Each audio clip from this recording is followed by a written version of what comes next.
Hey, hello, hello. Well, I decided to do something different today. We're going to talk about what's known as cognitive psychology. All right? And we're going to use the Lucky Ward case and Letitia Stout's case to talk about this.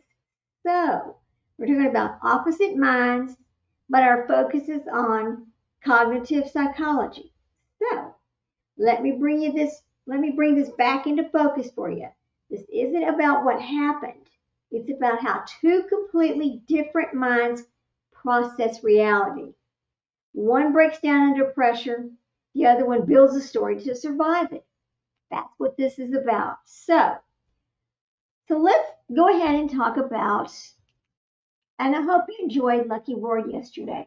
Hey, Sprinkled, I didn't know you were off today. Girl, let me send you the link. You want to come up? Hang on. Are you off? Okay, let me send you this link. I didn't know. Hang on a minute. Okay, let me see.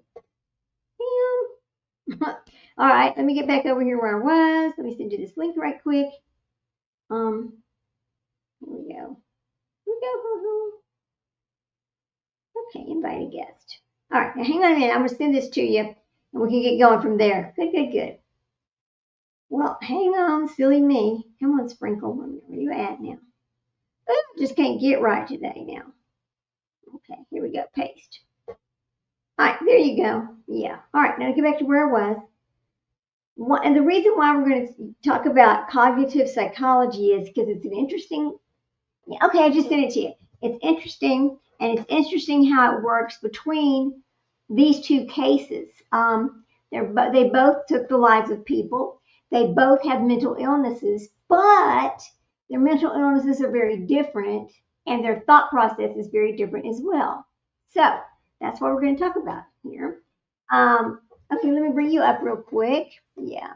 I was gonna do the Clancy show today, but then I decided, you know what? No, I want to talk about this instead because this cognitive traits and I've always been interested in how the person's mind works, and so I thought, well, Right. we're gonna do this show instead, and we'll do Clancy tomorrow or whatever, or sometime this weekend we'll go ahead and do Clancy.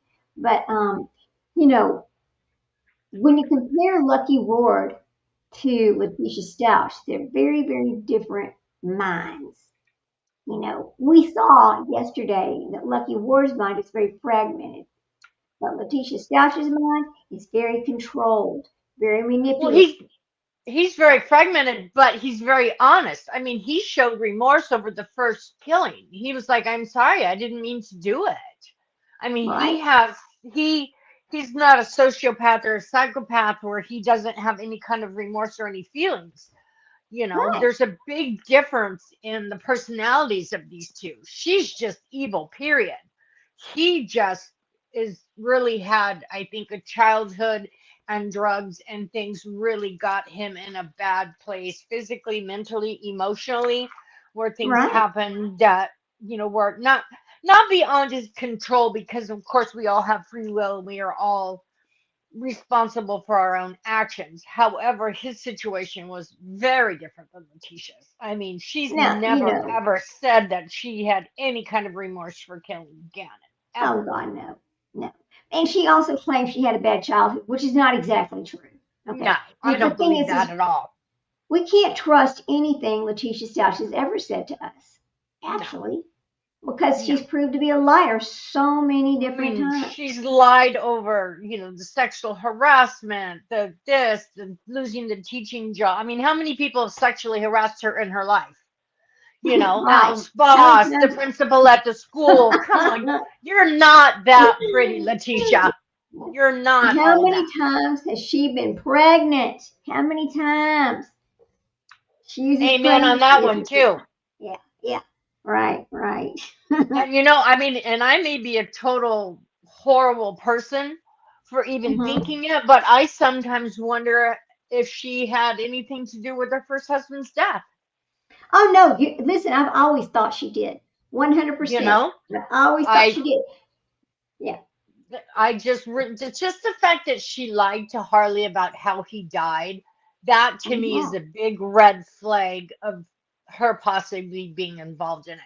whether she was with him when he was doing the drugs, whether she brought him the drug. There was something there there was some kind of correlation there. I truly believe that. Well, what he overdosed on was not his drug of choice. That Yeah. tells me somebody else gave that to him. Mm-hmm. And that always Yeah. comes back to her. Right. Right. In my opinion, I'm not going to say Absolutely. allegedly. I really do believe it. I believe it. So anyway, but yeah. The word for the day is cognitive psychology. That's what we're going to talk about. And cognitive traits. This is for Lucky Ward. His traits are disorganized thinking, emotional overload, and impulse-driven behavior. Now, we also know that Letitia Stouch has some impulse-driven behavior as well, but her mind is reacting to the moment. I mean, there's like reacting to the moment and not controlling it for Lucky. But then in hers, her cognitive traits are narrative construction, emotional masking, strategic thinking. And this is the mind managing perception, not losing control. So she always had control where Lucky had no control. So then we have to talk about how the brain interprets these things. And the brain reacts differently to each one. For Ward, his triggers were fear. For Stouch, her triggers are anger. So when you get into that cognitive explanation, fear is very unpredictable. Anger is very intentional. Okay. So that is the difference between those two. And the reason why I chose those two to talk about is because they're opposites, right? They both murdered, but they're opposites. And I just thought that would be a great way to discuss this particular subject of cognitive psychology and how it relates to these two people. So, um, you know, uh, the mind, a person's mind, there's no two minds exactly the same. I mean, even if you're diagnosed with the exact same illness, your mind is still may not be exactly like the person sitting next to you that has the exact same illness, which I No, find even if you're a interesting. twin, even if you're a twin, Right, they're not. You right. know? I think that's kind of interesting, isn't it? So, so when you talk about cognitive explanation, we just talked about that fear and anger and unpredictable versus, there's unpredictable versus very intentional. Anger is intentional. We saw that with Letitia Stouch. She intentionally inflicted what she did to poor little Gannon Stouch. She basically took his life three different ways all at the same time. Where, Mr. Ward, I'm telling Mr. Ward, took the life of his victim uh, one way, suffocation, strangulation. Just strangle him. That's it. I mean, he didn't overkill. He didn't. It was more like he didn't mean to do it, but he did it. That's the way it kind of looked to me.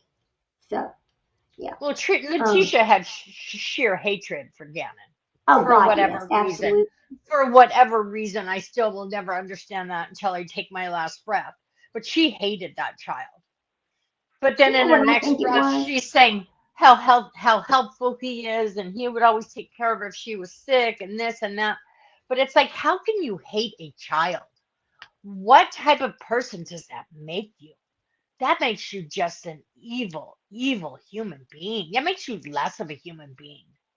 It does. It's like well, you know what though? Isn't it wild how you can put Letitia Stouch and Gypsy Rose Blanchard in the same group? Yeah. Intentional, right? Mm-hmm. Both of them intentional. So I always thought that was kind of interesting because you're going, well, they're like, well, maybe they're completely different. Not And really. Lori Vallow. And Lori And Vallow, Lori you know? Vallow, Lori Vallow's the same Yeah. way. Absolutely, she sure is. Yeah. All of theirs was very intentional, and you can tell it was like, what's the word I want to use? Just out of anger, just out of Yeah. anger. Yeah, And if you all of them, want both to of them. Yeah. group people together, Leilani, Casey Yes, Anthony. yes, yes. I don't know about the other one that killed her baby and left her in the shed underneath her dad's Oh or her God, wife's. her. Yeah. What Oh was her name? Lord. I don't think, but I can't think of her name. But I don't Right. think Right. she's Right. grouped in that as well. Yeah. I want to say Eleanor, but that's not it. That's not her name. Isn't it weird how we just watched this a few months ago? Well, it seems But like you it know was only a what? few But you months know who ago, I'm but it was talking actually about. further. Yeah. Yeah. You know who I'm Yeah. talking about. Um. Damn it. That's What's her gonna bug name? me. Now it's bugging me too. But Let me see if I um, can Google it. Google that for us while we talk about this. So we fear what we don't understand, but we punish what we believe is deliberate, right? I mean, well, we attempt to punish them. Look what's going on with Letitia Stouch. However, in that case and this reversal that's happened, because of the way the rules are written, there was no other choice but to reverse this and send it back for a new trial. That was the only cure that could happen because of a biased juror. It was just there's no other option. That's it. She gets the new trial, which out of all the people in the world, why her? Why her? It's disgusting, Yeah, just I know. disgusting. So, you know, I'm when gonna you talk find about these something. two, let's talk about these two people though. We talked about Lucky Ward yesterday, and we saw his case. We watched the oral arguments and all of that, and you got to ask yourself, which one scares you more?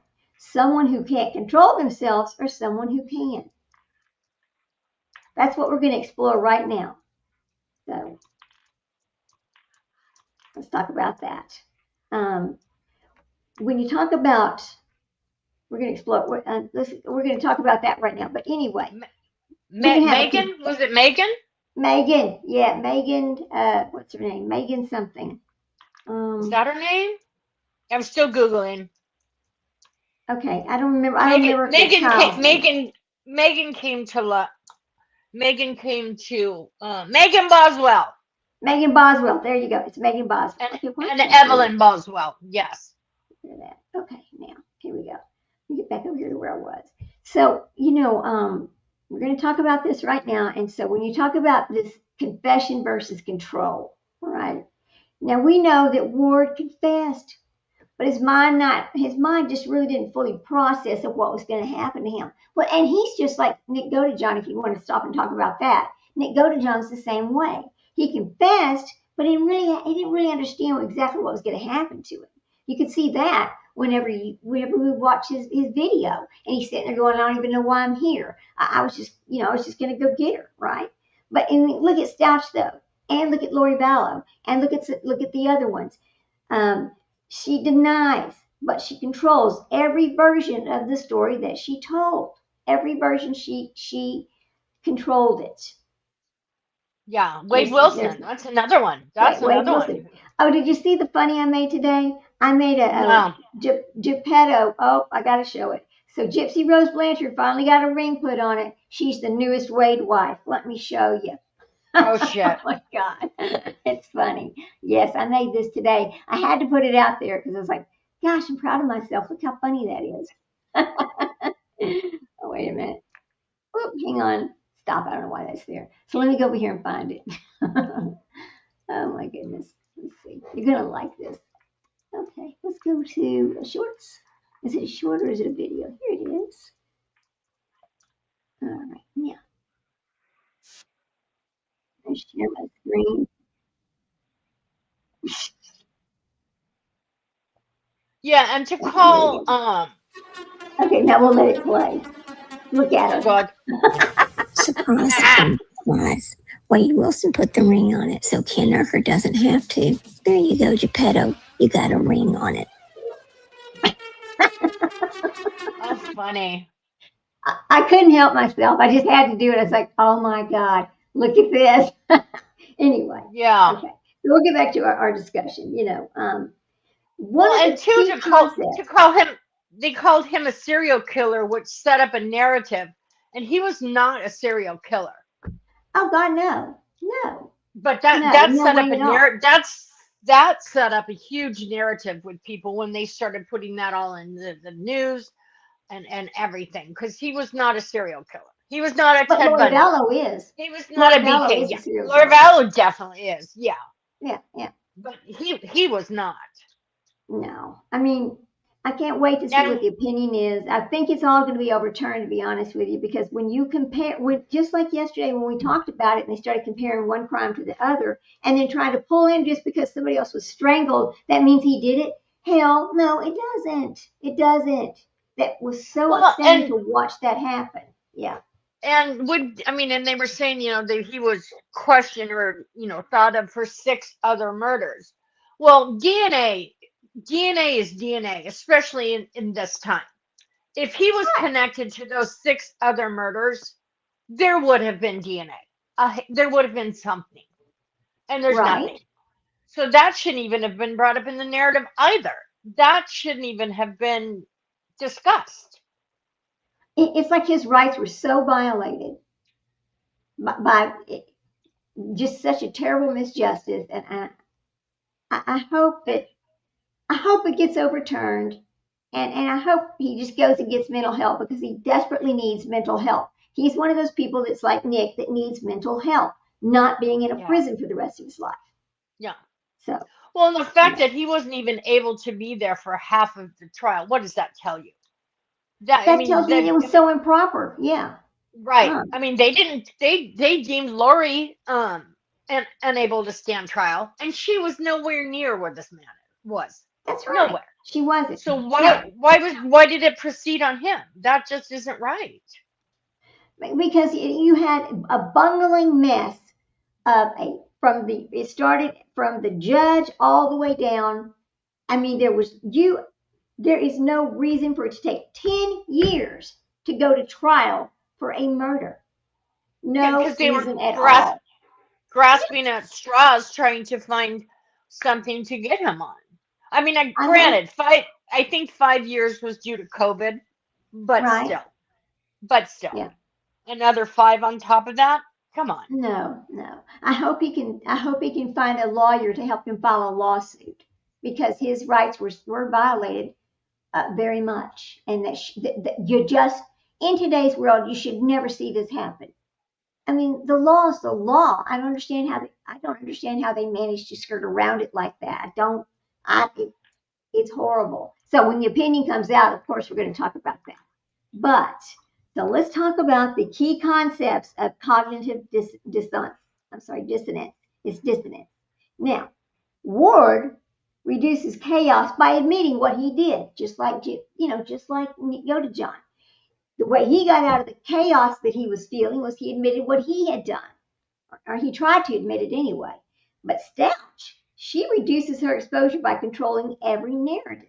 Now, I was watching a new channel. I don't know if the channel's new or not today, but I found somebody that was playing the Letitia's trial, and she started on day one, and she's going through the trial like that.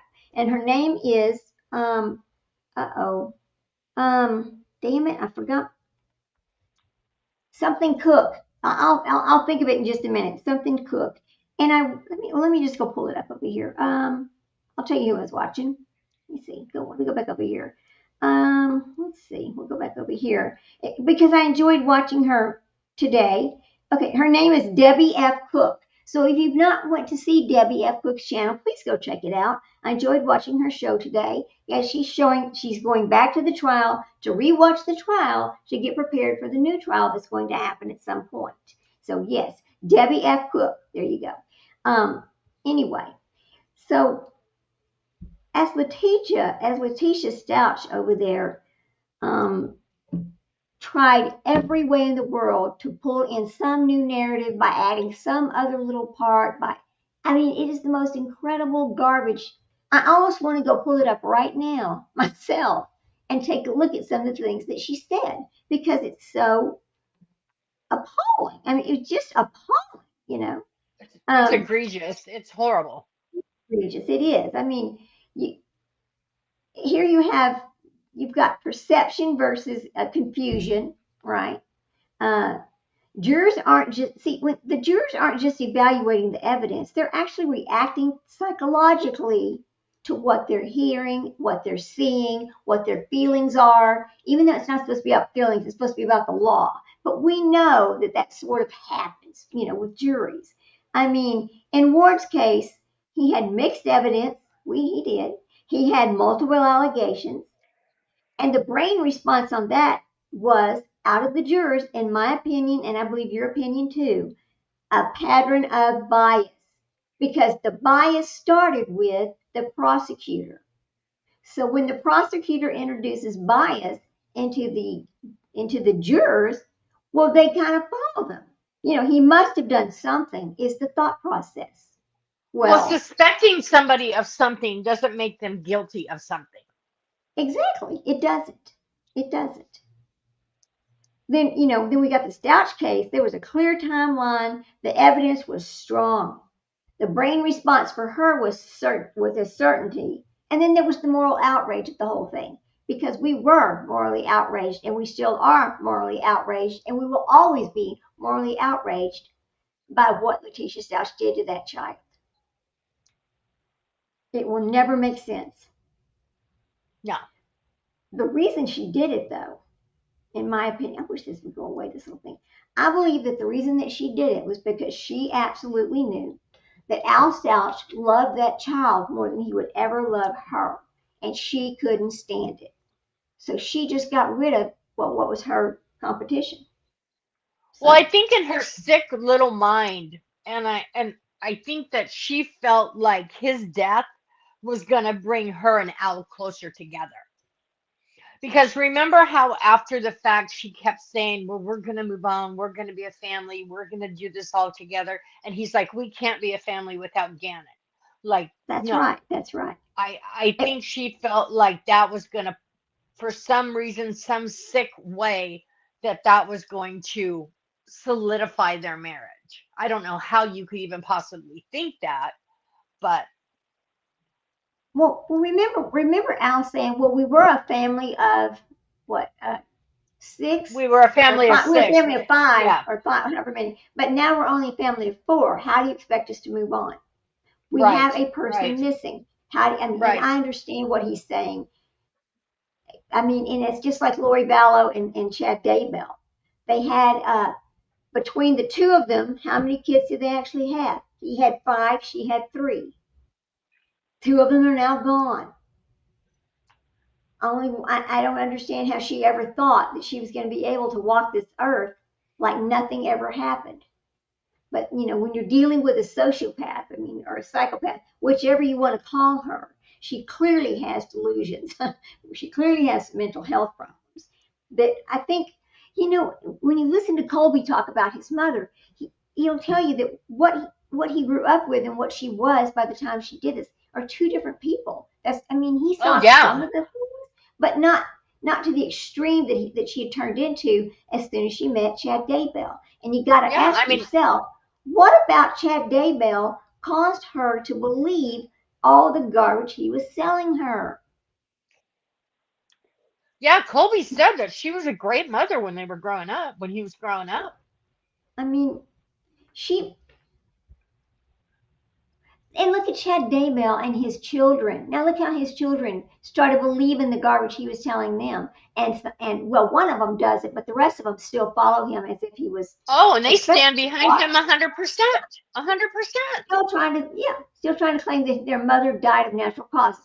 No, she did not. Hell no, there's no way. This was a healthy woman. No. And from the way she was found, there's no way that she just died in her sleep. No. There was some kind of little struggle right there, and there was. It's just, it's mind-boggling. And I am trying to keep up with to see what is going to happen with the appeal that Chad Daybell has filed. I'm linked into the Idaho criminal courts system, so as soon as something pops up, I'm going to get the notice, which is exactly what I'm trying to do in all the appeals cases. As far as Texas, Idaho, all these big cases that we paid attention to, I'm trying to keep up with their appeals by getting my name into the system. So when they pop up, I get the notice and we can go out and pull it right then, instead of being shocked with when Sprinkle says, "Did you know so and so's appeal came out?" I'm like, "No, I didn't." Yeah, so I don't want that to happen again, because I think it's important that we follow these things all the way through. Because it's not just about the crime they committed. It's not just about, okay, they had a trial, now they're in prison. Because we know there's always the possibility when they file an appeal that it can be reversed and they can walk out of that prison instead of staying in that prison. And that's the one thing we don't ever want to see happen, right? We don't want to see that happen, period. So, you know, let's Well, get there's back to our, okay, what is his grounds for appeal? Because I mean, you pretty much have to have like ineffective assistance of counsel. I mean, that was the hardest there's one to prove. yeah, exactly, but that's also one of the major ones that you need in order to get an appeal, other than I shit mean, like Letitia came up with. well, it's like his amendment, his Fifth Amendment, Fourth Amendment, all these rights were violated. That they always come back with these rights were violated because of this, that, and the other. I mean, I would have to go find that and pull it back up and Yeah, I was just curious and go because I don't through it. So remember I don't remember ever either, but heard his reason. we do need to take a look at that. But and we will cover that as well. But you know, and I think because we're talking about his case and her case and how they also fit into Okay, this here we go. cognitive psychology. Go ahead. Chad Dable is appealing his conviction and death sentence primarily by challenging a series of procedural and evidentiary rulings made by Judge Stephen Boyce. His legal team argues that these alleged errors unfairly influenced the jury's verdict and the final decision to impose the death penalty. That's all it says. That's all it says, yeah. Okay. Which doesn't sound like a whole bunch. No, it but doesn't. I mean, but you know, like yesterday, I mean, gosh, Lucky Ward's appeal, I didn't realize it was 120 pages when I first started reading it. And I noticed, like, my God, 120 pages. We would be here all afternoon trying to read all I know. 120 pages. So, you know, anyway, so we're Yeah, going to get but back to Lucky Ward just seems to be a black and white issue. Like, why isn't that just okay? Yep, I agree. Let's do this. I mean, I don't understand I why don't either. the decision is taking so long. Well, Unless they're investigating certain officials and things of that nature. But I mean, that's a black and white issue. well, Letitia Stouches was a black and white issue as well because of a biased juror. I mean, because Yeah. it clearly says if it's a biased juror, you have to reverse. Period. Though Yeah, there's no yeah. argument about it. So, and it still took them a long time to write the opinions as well. But anyway, Yeah, I mean, true. I don't know why, but I think that we're going to hear about it fairly quick. I think we'll hear about it fairly quick because you're right. It is pretty much black and white what happened to him. And I could tell when we were watching the judges, the panel of judges, you could tell some of them were really irritated from what they were hearing because they were in shock too. You're talking about 10 years? What the hell are you talking about? You know, Right. that's just unheard of. It's ridiculous, you know. So anyway, we'll get back on what we're talking about. So in cognitive psychology, the real truth is absolutely this. Psychology doesn't just influence behavior, it influences the verdicts, and that's very true. And we know this because of the statements we just read that, well, they must have done something. There was this pattern of bias. They've done something. Or, you know, well, the evidence was so strong, the timeline was completely clear. Well, it's in the moral outrage of it. So those things right there, it absolutely influences that verdict. Then you got to ask these. We're going to ask these questions right here about this. Control can be more dangerous than chaos. Confession doesn't always mean clarity. And jurors react before they analyze. And we know that absolutely happens, even though they're given a set of instructions by a judge. And it says you have to follow the law per the charges in these instructions and nothing else. But see, they've already watched it and they formed opinions based on what they've seen, even though they need to read this charge and follow this. They most of the time, by the time they go back there, they've already formed their own opinion about it. We know that. I mean, that's Of course they do. That's a person's mind. That's human nature. That's human nature. Right. That's right. So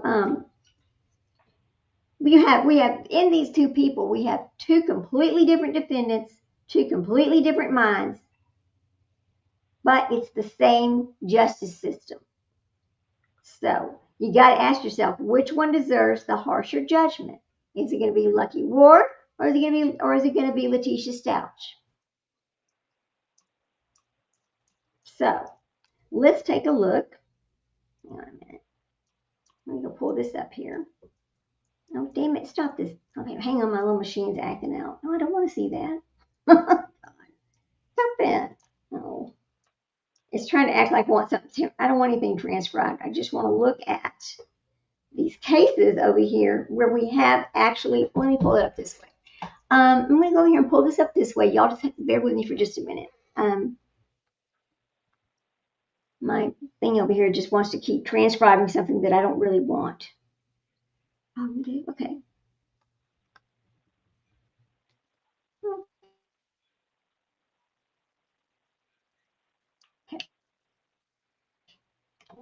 I mean, it's internal mental processes that influence your behavior, contrasting with behaviorism, which is focused only on observable actions. It treats the mind as an informative processor, similar to a computer, analyzing how information is received, stored, processed, and then retrieved to guide the decisions and the actions.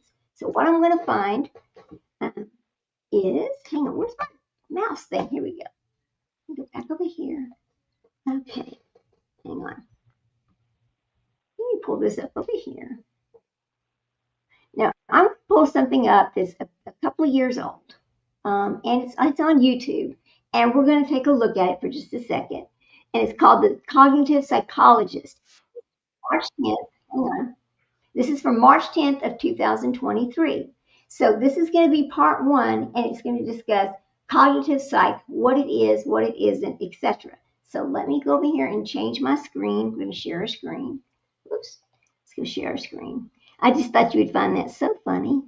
Yeah, that was hilarious. Okay. Okay, come on, share. Let's go. Oh no, we have to show. We have to do it over here. I'm sorry, guys, I forgot. You can't use Bing. There's a weird thing that if you go out there and you use Bing like that, for some reason that considers a third party something, and that's not really true. So here we go. Here we go. Let's pull it up this way. Okay.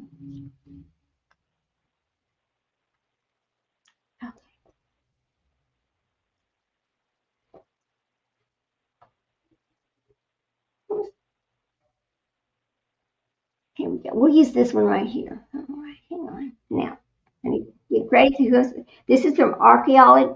It's from Archaeology Academy, and we're going to listen to their version of it. Here we go. Isn't it? Oh, I didn't share the screen, stupid ass. All right, here we go. Okay. Know better than what we do. Right. When we're born into this world, we're born into a family, into a unit. Now, granted that some people have more. Let's give full credit to where we need to give full credit. So, hang on, guys. I know, but we have to do it. I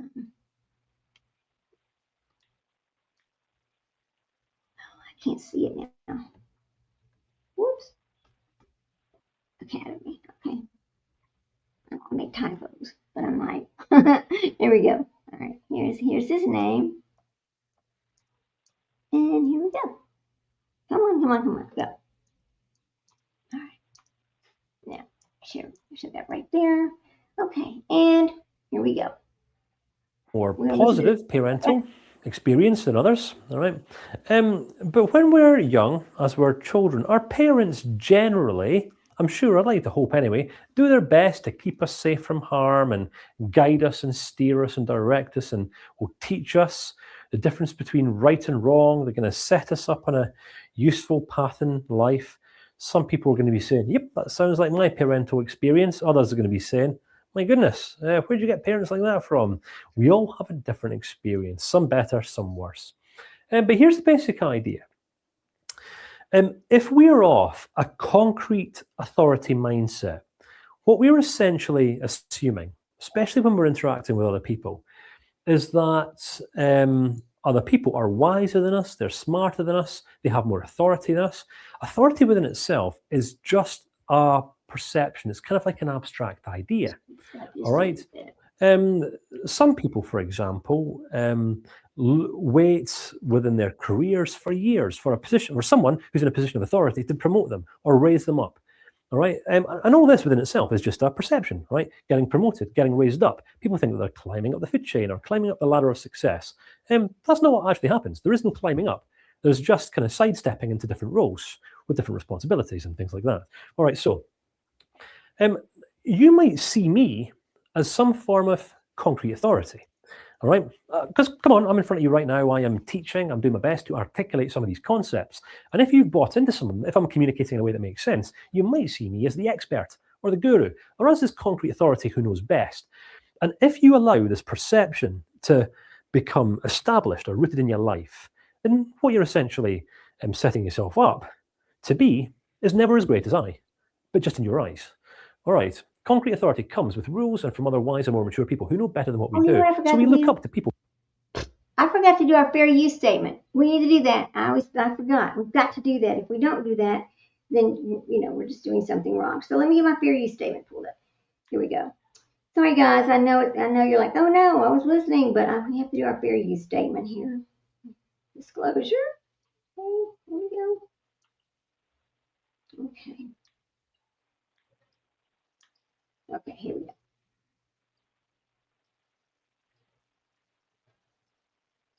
So this is our fair use disclaimer, and it's copyright disclaimer under Section 107 of the Copyright Act of 1976. This content is used for purposes such as commentary, criticism, news reporting, teaching, scholarship, and research. Any copyrighted material included is used as a transformative manner to provide analysis and public interest discussion. All rights belong to their respective owners. This content is not intended to infringe upon any copyrights. If you are a copyright owner and would like your material removed, please contact me directly instead of doing a strike, please. We're just trying to learn about cognitive psychology and how it's taught to us from a young age and our perception and how it falls into the legal world. So here we go. Okay. People who we perceive as being in positions of authority. Right? Sometimes some people will do their best to associate with people who they perceive to be in positions of authority. Kind of like we think that if we, and this is really interesting. Okay, so I'm going to undermine some parts of the cognitive psychology industry here just a little bit. Right, so there's such a thing called accrediting organizations. You get certifying organizations, you get accrediting organizations who would sometimes work very hard into marketing themselves as being the ultimate authority.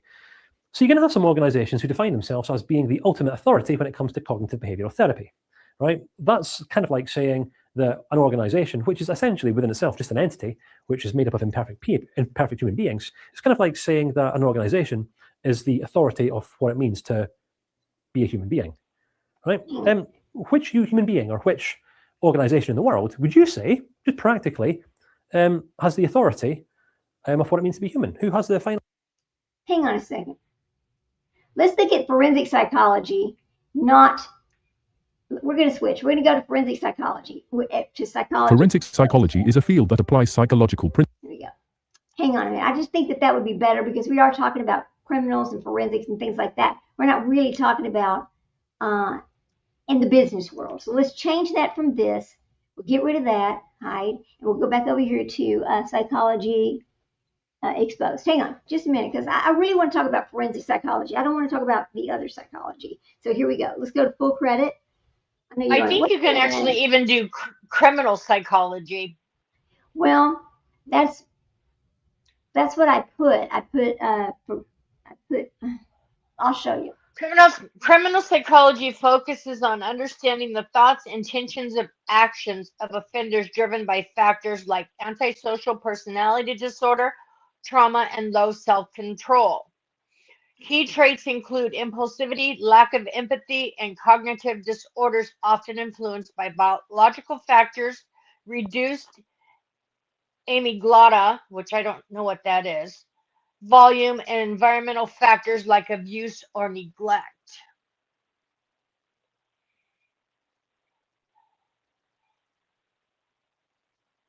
With this one right here. Okay, here's When people socialize with the wrong crowd, bad here we things go. Then we're going to use differential association, and this is from Sprouts. Full credit to Sprouts, okay? Here we go, because this is about criminal right here. Let's do this. Okay. Did I spell that right? S-P-R-O-U-T-S. You can go to the American Weird name. Psychological Association too, and Google pretty much whatever you want. Damn it.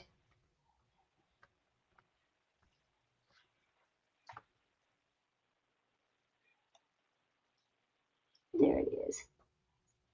Okay, I'm going to watch this one for a minute. Here we go. All right.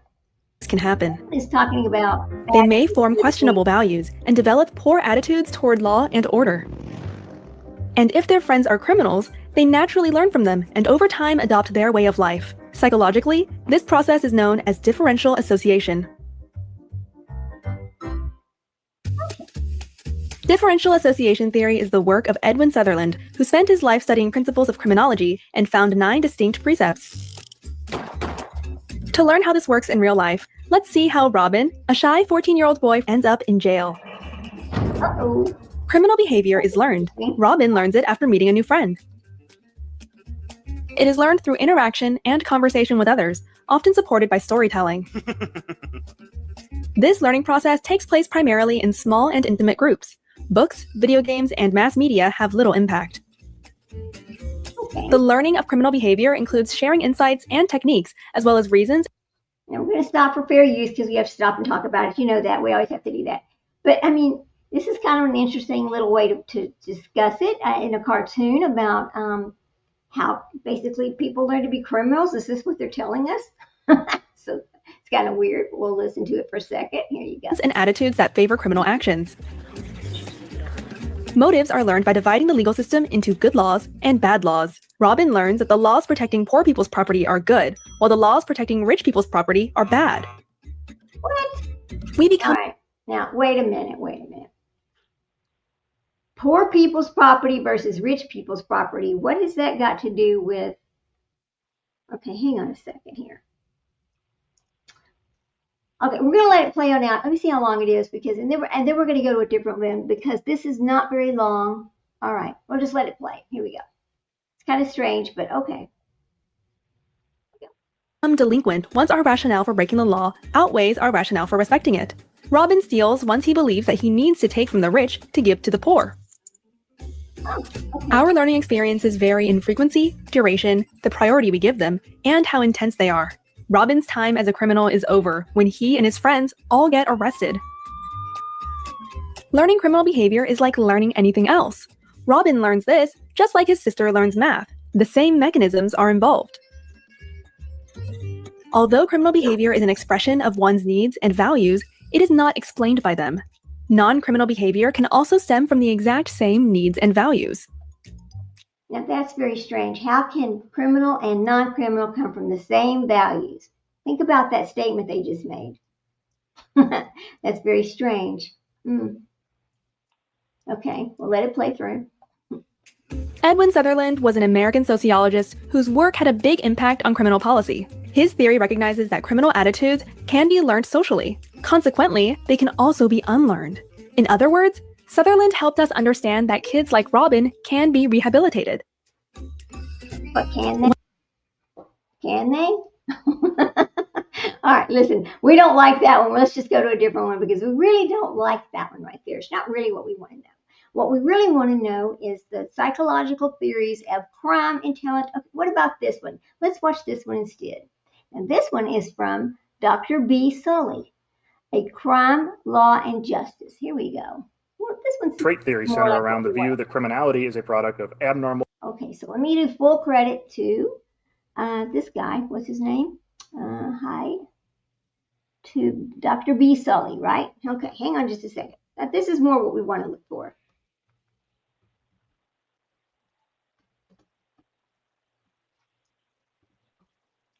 Okay, enter.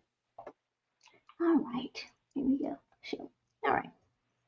Now, Here we go. biological or psychological traits. We looked at biological theories last week. This week we cover psychological theories. The main areas we'll look at are intelligence, personality, cognitive development, and learning, which we'll cover next week. Let's begin right off the bat with the most controversial, intelligence. Does intelligence predict crime? And more specifically, low intelligence. This idea of an intelligence-crime link has been around for a long time and is tied closely to the nature-nurture debate. As we discussed at length last week with biological theories, this originated largely due to beliefs of racial and ethnic inferiority, including prejudice against blacks specifically, and a strong anti-immigrant sentiment in the U.S. in the late 1800s and early 1900s. It was tied to the belief that blacks and immigrants, particularly those coming from Ireland, Italy, and Germany at the time, were feeble-minded, had lower intelligence, were weak, and more likely to be criminal, therefore not suitable for society. This nature theory argues that intelligence is largely determined genetically. Low intelligence leads to criminality. On the flip side, All right, let's stop. Okay, stop. Let's think about what he just said. Lower intelligence leads to criminality. I don't know that that's true.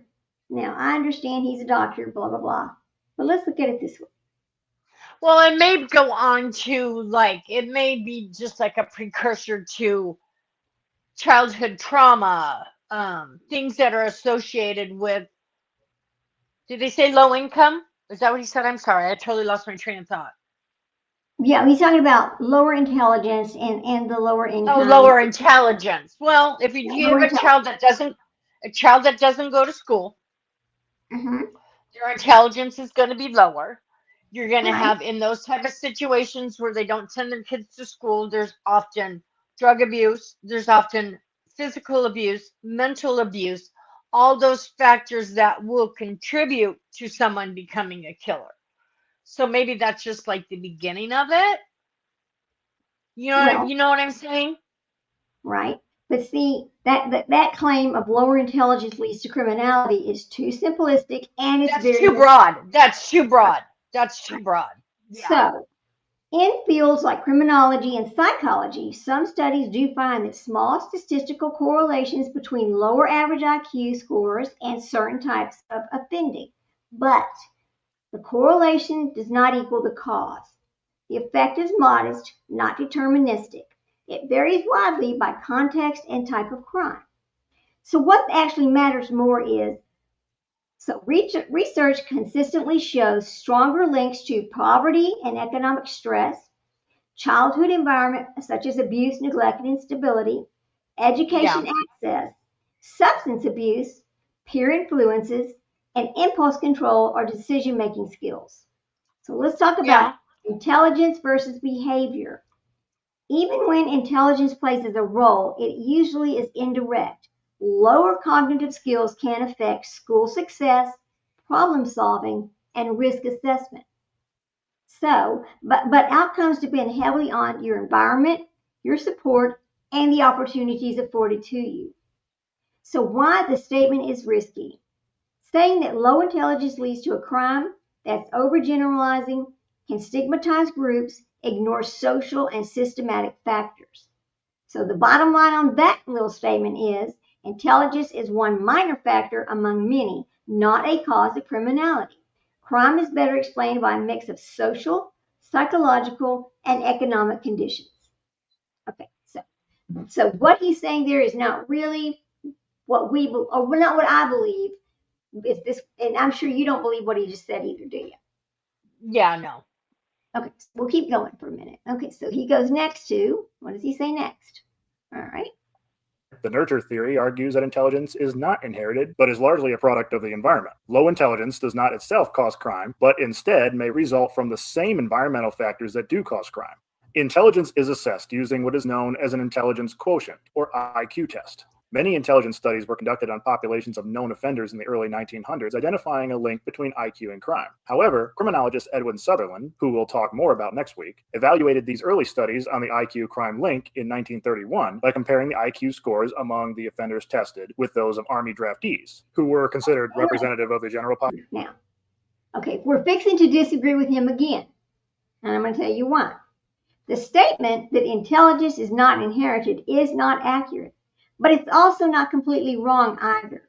The reality is more nuanced, right? What science actually says and feels like behavioral genetics and cognitive psychology Intelligence is partly inherited and partly shaped by the environment. The genetic side.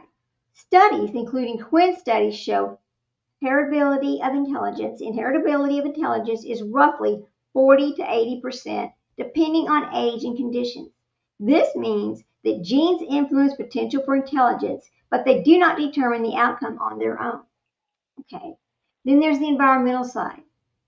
Things that strongly affect intelligence is early childhood environments, education quality, nutrition is very important, stress and trauma, and social interaction and stimulations. So a person can have a strong genetic potential but not reach it without proper support and or improve significantly with right environments. So how are we going to think about that? Well, a good way to frame that is genetics sets a range. Environmental determination where you land is in that range.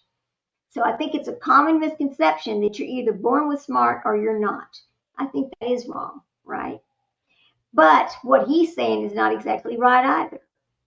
So, I mean, it's not purely inherited, it's not purely environmental. It's actually a combination of both. That's what I think. What do you think, Sprinkle? I agree. I agree 100%. Yeah. So far what we're finding is this guy's very biased himself. Here we go.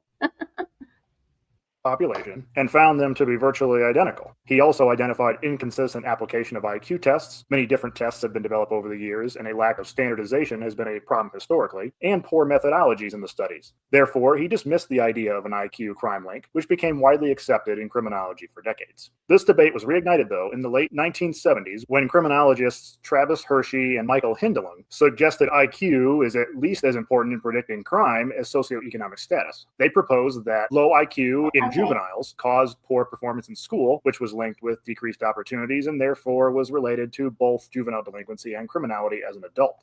The most controversial.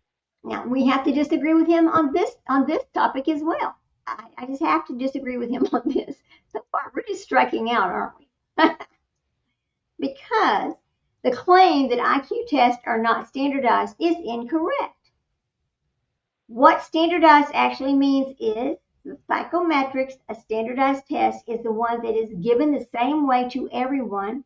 It's scored using the same rules, and it's compared against a norm group, which is a large sample of the population. IQ tests are specifically designed to meet these standards, so they are standardized. Examples of a standardized IQ test. Widely used tests include the Welsher Adult Intelligence Scale and the Stanford Binet Intelligence Scales. Now, and I don't know, like my child was given the Stanford Binet when he was in elementary school. So anyway, we'll just keep going. But these are carefully normed on thousands of people, regularly updated to reflect population changes. The confusion comes from this. People say not standardized because they're not perfect. A cultural bias, there's that word again, can affect the results. Test conditions matter, fatigue, stress, etc. Scores can change because of education and environment influence and performance. Practice effects can raise your score. So if you practice this test over and over and then you go take it, you're going to ace it. But if you sit down and take it one time and you never take it again, your score is what your score is. So not standardized is wrong. Standardized but imperfect is accurate. So that's where I stand with that. What do you think, Sprinkle? No, I agree. I mean, I agree with you. I don't agree with him. There's no way you can say that, right? No, Gosh, no. we're just striking out here now. Let's see what else he has to say.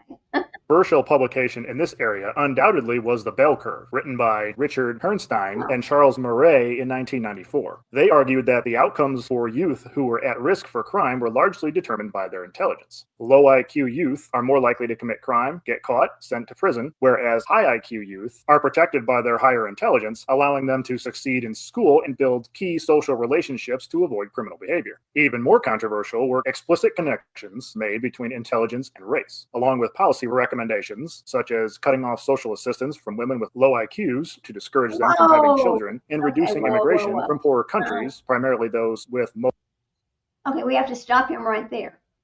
Boy, what a thing to say. Now, let's talk about How old is this article? How old is this article? 5 years old. Oh, really? Yeah, it's only 5 years old, and I'm thinking, what in the Oh, world? wow. Yeah. That- So let's talk That's about the bell surprising. curve and the IQ. IQ scores are designed to follow a bell curve. Average IQ is about 100. Okay. Most people fall between 85 and 115. A very high IQ would be 130, and a very low scores are rare. This is based on standardization, not coincidences. So, the 68 to 95 to 99.7 rule. In a normal distribution, 68% fall within one standard deviation, 95% within two, and 99.7 within three. That's why extremes are uncommon. Here's what's important. Not everything in real life perfectly follows a bell curve. Income distribution is skewed and not symmetrical. Crime rates are clustered, not evenly spread.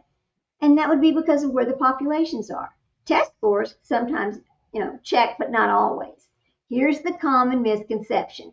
People misuse the bell curve to argue things like intelligence differences between groups, behavior predictions. Now, this is where it becomes controversial and often misapplied. The bottom line is the bell curve is a statistical model, not a rule of life. It's useful for IQ, height, some test scores, but not everything fits in it, and it can be misused in arguments. So he's wrong. We don't agree with him there either. And why in the world would you take away financial help to a woman just because she had a lower IQ? Does that make it? That's what he said. He just said that. Yeah.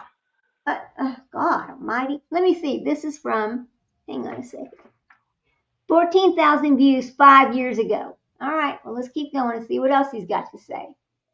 Mostly non-white populations, because their lower intelligence made them unlikely to succeed in the US. The book was widely read, heavily influenced views on race, intelligence, and criminality, including public policy, received widespread backlash from the scientific community, and, needless to say, remains highly controversial to this day, as does the IQ crime link in general. There are several notable criticisms worth highlighting. One was just covered, that is basically a cover for racial and ethnic prejudice, and at worst, a throwback to social engineering of eugenics. To this point, IQ tests have also been criticized for being ethnocentric, created by scientists in Western culture to assess individuals in that culture. Poor performance on these tests by those from non-Western cultures should then be expected, just as individuals in Western cultures would be expected to perform poorer on IQ tests developed in non-Western cultures. Instead, though, it was long concluded that the results were due to poor intelligence rather than a poorly conceived, culturally biased testing instrument. Another criticism is that intelligence does not explain changes and patterns in crime. Individuals tend to age out of crime as they get older. Can this be explained just by getting smarter over time? Of course. No, wait a minute. Yeah, I'm going to disagree with that one too, because I don't believe that people age out of crime. That's kind of like No, I don't understand that either. That doesn't make sense. right. So let's look at it. Age out of criminality. Let's see what it has to say about that. Okay, hang on a minute. Here we go. Let's see what it has to say. Come on. Well, now, is it going to go? Don't do that. Okay, I forgot to put a word in. Okay, now let's go. It doesn't want to give me the answer. Let's see. Well, I'm going to look at it from over here then. That's just, okay, so let's look at it over here. Okay, we'll get out of that. Aging out of criminality. Because, I mean, there are people who commit crimes their entire life. Some people do it because they want to. Not because they have to. They just enjoy doing it. You don't really have any teenage serial killers. Most serial killers are middle age. They're not teens. True. So when you speak in about that case, aging, you wouldn't have so many killers in 30 and above. I mean, of course you have some that are younger, but the majority of them are older, so that doesn't make sense at all. So it says aging out of a crime or desistance is a well-established criminological factor behavior peaks in late adolescency or early adulthood, like ages 18 to 21, and declines sharply thereafter. Most individuals stop offending by their mid-20s to early 30s due to brain development. Okay, I see where they're going with this. Changing your priorities or social ties such as employment or family. Here's the key aspects of aging out of crime. The age and the crime curve. This graph shows that while some adolescents commit serious crimes, the majority desist and they just reach their mid-20s, showing a spontaneous remission, like they're just not interested in that anymore. The reasons for it is brain development. The brain's prefrontal cortex, responsible for impulse control and risk assessment, matures in your mid-20s.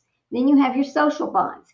Key life changes are turning points like marriage, employment, or military service provide stability and a stake in conformity. Reduced peer influence. Adolescents are highly susceptible to peer pressure, which diminishes with age. Recidivism rates. The likelihood of reoffending drops dramatically with age. Federal data shows that 53% rearrested rates for offenders released before the age of 30 compared to 11.3% for those 60 or older. Okay. Exceptions and trends.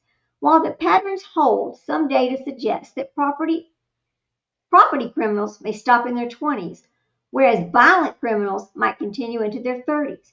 Furthermore, recent trends show a slight increase in criminal behavior among those over 50, your Chad Daybells, your Lori Daybells, all right? The impact on the justice policy. This concept suggests that long prison sentences for teenagers and young adults may be unnecessary, as they would likely stop offending on their own. Research such as that is the Annie E. Casey Foundation indicates that focusing on rehabilitation for emerging adults aligns with this natural development. So let's talk about that for just a second. I believe that, yeah, that's probably right. Think about that. It says here the average age of homicide offenders in the U.S. is approximately 28.8 years, according to the FBI crime report data. While the average age for all murderers is in their late 20s, the average age of serial killers is often slightly higher, frequently starting their crimes in the mid-20s or early 30s. Research shows a high proportion of serial killers begin their activities around their 20th or 30th birthday. The average age of homicide victims in the U.S. has fluctuated, trending between 31 and 36 years old in recent decades. That's kind of weird, isn't it? Studies have shown that.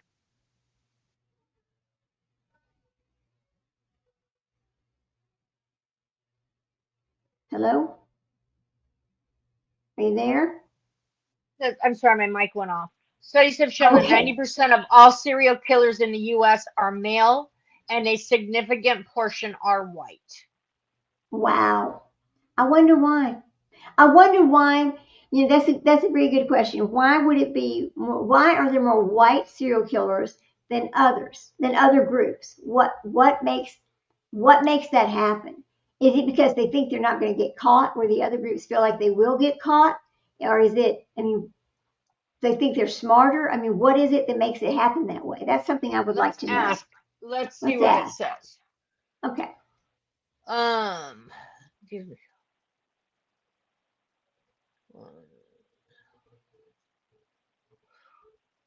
In 2024, 41 to 45% of identified homicide offenders were white.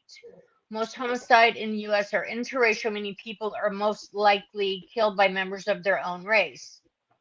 Roughly 80 to 82% of white victims are killed by white offenders. 89 to 90% of black victims are killed by black offenders. While white individuals make up the largest racial group in the U.S., they are often underrepresented in total homicide arrests relative to their population size. So that's saying that even though the white is more, that there would be more whites than there would be blacks, because of population size, there just seems to be more blacks than whites, right?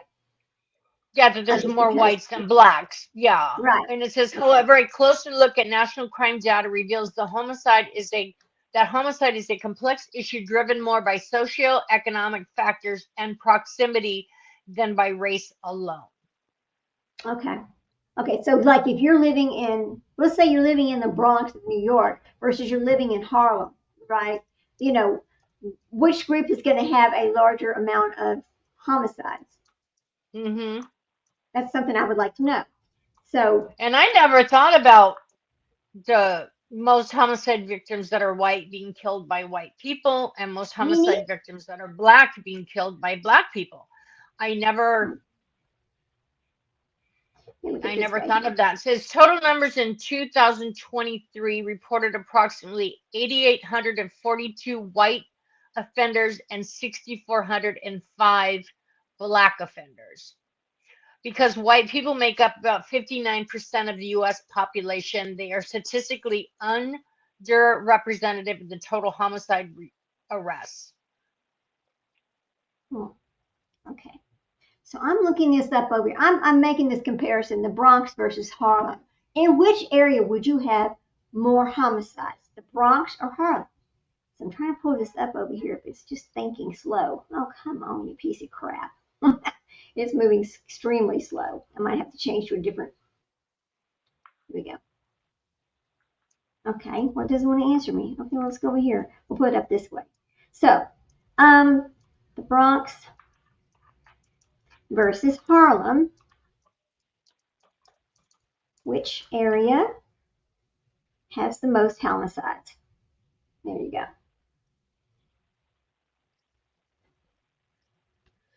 What's funny, it says research suggests that only 10% of the total homicides in the U.S. are committed by individuals with conditions like schizophrenia or bipolar disorder. 10%. Okay. Listen to this.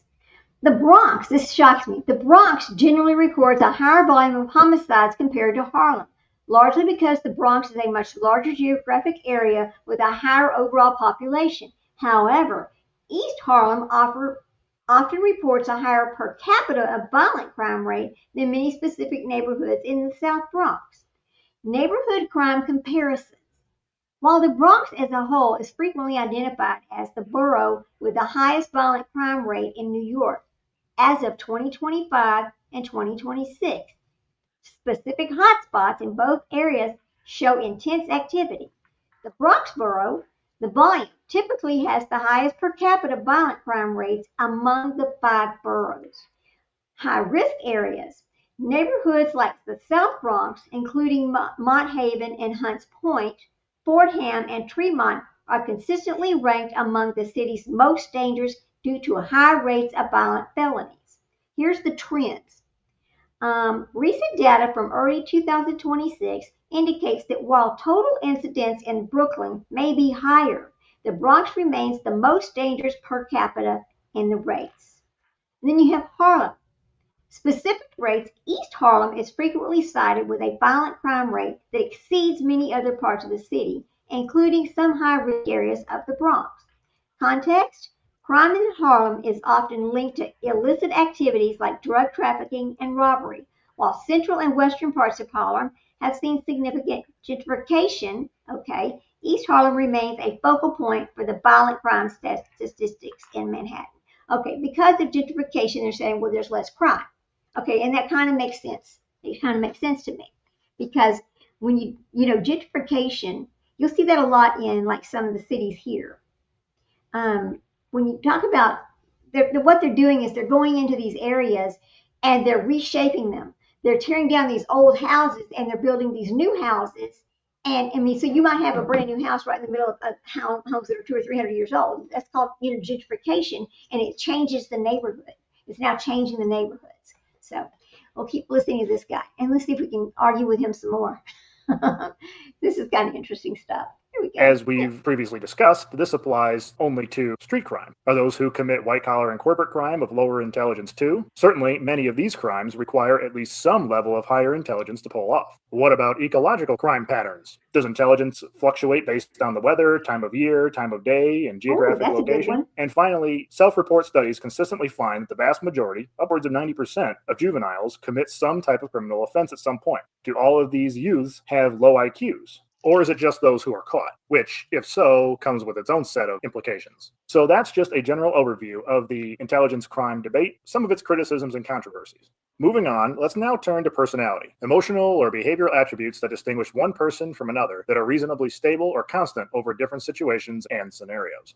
One of the more well-known personality theories was proposed in the mid-20th century by Hans Eysenck, who argued personality is a function of arousal levels based in the central nervous system, which impacts the individual's ability to adapt to the environment. The two main dimensions are on continuums between neuroticism and stability and extroversion and introversion. Neuroticism stability is how individuals respond emotionally to what happens in the environment. Is the individual more easily anxious or upset by environmental stressors, or calmer and more collected? Extroversion introversion is a level of preference for external stimulation. Extroverts are more outgoing and energetic. Introverts are more reserved, keep to themselves. Those who are more on the extreme ends of either extroversion or introversion, while also being highly neurotic, are thought to be more prone to criminal behavior.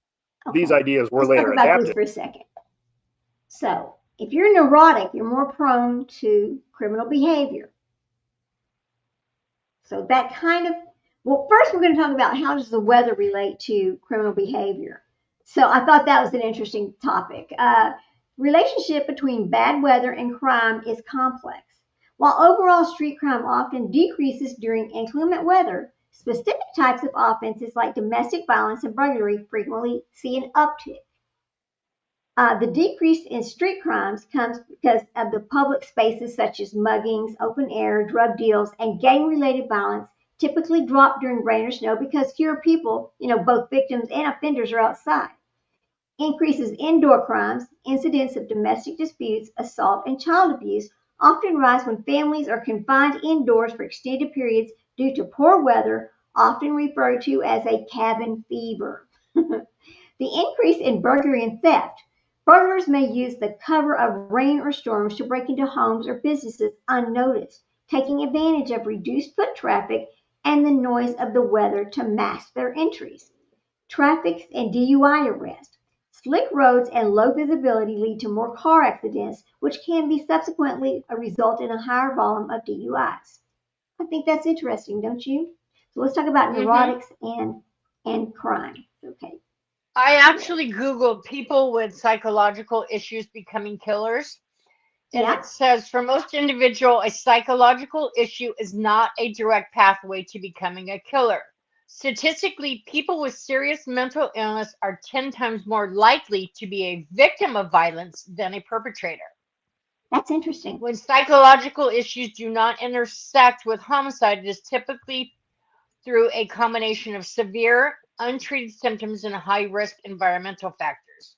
Personality disorders, the most common diagnosis among killers, especially serial offenders, as antisocial personality disorder, characterized by a lack of empathy, impulsivity, and disregard for the law, may affect up to 47% of male inmates. Psychotic symptoms, while only 10% of total homicides involve serious mental illness like schizophrenia, specific symptoms increase the risk. That's interesting, isn't it? Now, he's going to talk about neuroticism over here. In criminology, neuroticism is a personality trait characterized by emotional instability, anxiety, and a tendency to experience negative emotions like anger or guilt. High scores in neuroticism are consistently linked to both initial criminal offendings and higher rates of recidivism. How neuroticism influences your criminal behavior. According to Hans Eysenck, which, if you'll notice, this is the Eysenck's. This is Eysenck's right here. It says it's biosocial theory of crime. Individuals with high neuroticism have an easily triggered automatic nervous system, making them more reactive to stress and prone to impulse emotional outbursts. Emotional recidivity. High neuroticism can cause emotions to override reason, potentially leading to aggressive and irrational criminal acts. Letitia Stouch. Recidivism risk studies found that offenders scoring high in neuroticism, especially in facets like angry, hostility, and impulsivity, are more likely to reoffend. The type of crime of high neuroticism is positively associated with violent crimes, drug-related offenses, and antisocial behavior. Here's the age factor. Age factor. While traits like extroversions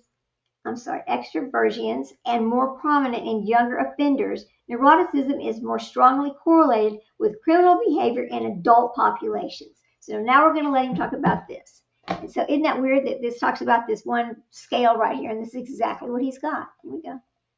By several other psychologists over the years into what became known as the Big Five personality traits, which, in addition to neuroticism and extroversion, also include openness to new ideas, experiences, and adventures, agreeableness, cooperating with and doing things for others, and conscientiousness, preparing, paying attention, staying on task. Different variations on these traits have been associated with antisocial behavior. Antisocial being a general term indicating a lack of consideration for how our actions impact others, as well as aggression, which are also linked with criminal behavior. Another personality theory linked to criminal behavior is Robert Hare's psychopathy checklist, originally developed in the 1970s and adapted several times in the years since. Some of the common traits of psychopathy include a lack of empathy, lack of guilt or remorse for harming others, insincerity, pathological lying, superficial charm, egotistical and narcissistic, grandiose sense of self-worth, superficial intelligence, thinking you're smarter than everyone else, impulsive and irresponsible, and even a lowered response to pain and fear. The combination of these traits is thought to make a person more prone to criminal behavior, particularly violence. Indeed, high scores on this checklist have been disproportionately found among prisoners and also among corporate executives, which is one of the many explanatory factors for white-collar and corporate crime. However, psychopathy... Okay, hang on a second. Because who did he just describe? Who did he just describe right there? Freaking Letitia. Lori Vallow. Or Lori, sorry. I think he described Lori Vallow. Yeah. You're right. I had Letitia up on my computer. Sorry. Yeah. That Grandy, I mean, that was right there. Lori Vallow is who he just described. The grandiosity. Yeah. Yeah. So now let's see who's he gonna describe with this next bunch. Here we go. Psychopathy has been criticized for being too closely tied to criminality, essentially identifying common traits found among criminals and using them to describe something else, a psychopath, essentially resulting in a tautology, rendering it with little applicable value. It's also important to note that psychopathy is not a designated mental disorder according to the DSM, the Diagnostic and Statistical Manual of Mental Disorders, and there is a great deal of confusion among laypersons and professionals alike between psychopathy and sociopathy, the inability to empathize with other people, and antisocial personality disorder, which is in the DSM and is more commonly used today. This isn't something we're going to spend a great deal of time digging into here, but it's something you should be aware of. This leads us to other mental disorders and illnesses that have been linked with criminal behavior: schizophrenia, bipolar disorder, mood disorders, conduct disorder, attention deficit hyperactivity disorder, ADHD, which was mentioned last week, among others. While we can identify these disorders, it's difficult to assess their origins. Are they genetic? Are they the result of trauma, physical trauma to the brain, or a traumatic childhood and upbringing? In other words, is it ultimately learned behavior such as an abusive home? And they correspond with other problems: a lack of financial resources, use of substances as self-medication, and difficulty with social interactions. All of this makes it more likely that a person with a mental disorder will be arrested, as they may seem like a potential danger to themselves or others when they may not be. There is certainly a lack of police training on how to appropriately handle someone going through a mental health crisis. This gives a distorted impression that those with mental disorders are more likely to be criminal, and it's important to know. Now, see, that's an interesting statement, isn't it? Mental disorders are more likely to be criminal. Yeah, and see, what I just read was opposite. It says that they're most likely to be a victim. That's amazing, isn't it? So we got to decide: do we feel like that they're more likely to be the victim, not the perpetrator? Or is it equal among them that 50% would be the perpetrator and 50% would be the victim? And yeah, the police are not really trained to deal with somebody that's having a mental issue. They get into these homes, or what, they're going to go arrest somebody, or whatever's happened. They don't know how to deal with this. They're not sure if the person is being honest with them or if they're just playing them. They don't really know. and they're not trained in it. And so I think that sometimes mistakes happen when they're dealing with these people because they're not trained in it. It's kind of an interesting situation right here about is it social problems? Is it something they're taught? Are they born with it? Well, let's just talk about ADHD for a minute. Let's talk about that, because that's a big one over here. Well, and they Are we say born like with people it? that actually have a psychotic break and they do Uh-huh. commit a violent crime, that afterward they're so remorseful that they're just beyond remorseful in what happened. So it's not like they just have this mental illness and go randomly killing people. That's not really how it seems to happen. Well, Letitia South just said to have a psychotic break. No, she She did didn't not. have a psychotic break. They're all Psychotic break trying to means you say, have a loss of reality, you have disorganized thinking, your actions are chaotic and unplanned, a crime scene is disorganized, they don't right, attempt to hide the evidence, it's just complete chaos. It's like a moment of chaos happened. She was so manipulative and sneaky. She did not have a psychotic break. No. well, you know who else had a psychotic break? Supposedly Lindsay Clancy. Now, she's the one that That, sent her husband to yeah. Walgreens and then went downstairs and killed all the kids, and then jumped Well, out the I window think herself. right. And I think that I don't know. I think hers was a lot of drug induced and not taking her proper medication and taking stuff that she shouldn't have taken.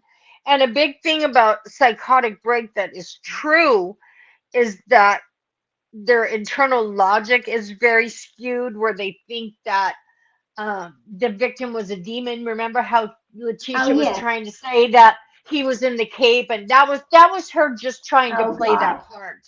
But Right. that's one of the big parts of a psychotic break that she played up on, and that's not what happened. That's not what happened. Right. I don't think so either. She's just pure Because evil.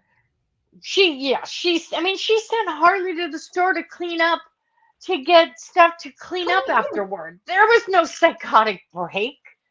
No, That was because if she planned. had, All her if she had, and all her stupid stuff in the morning about getting him in the car and driving him around and all that was all planned.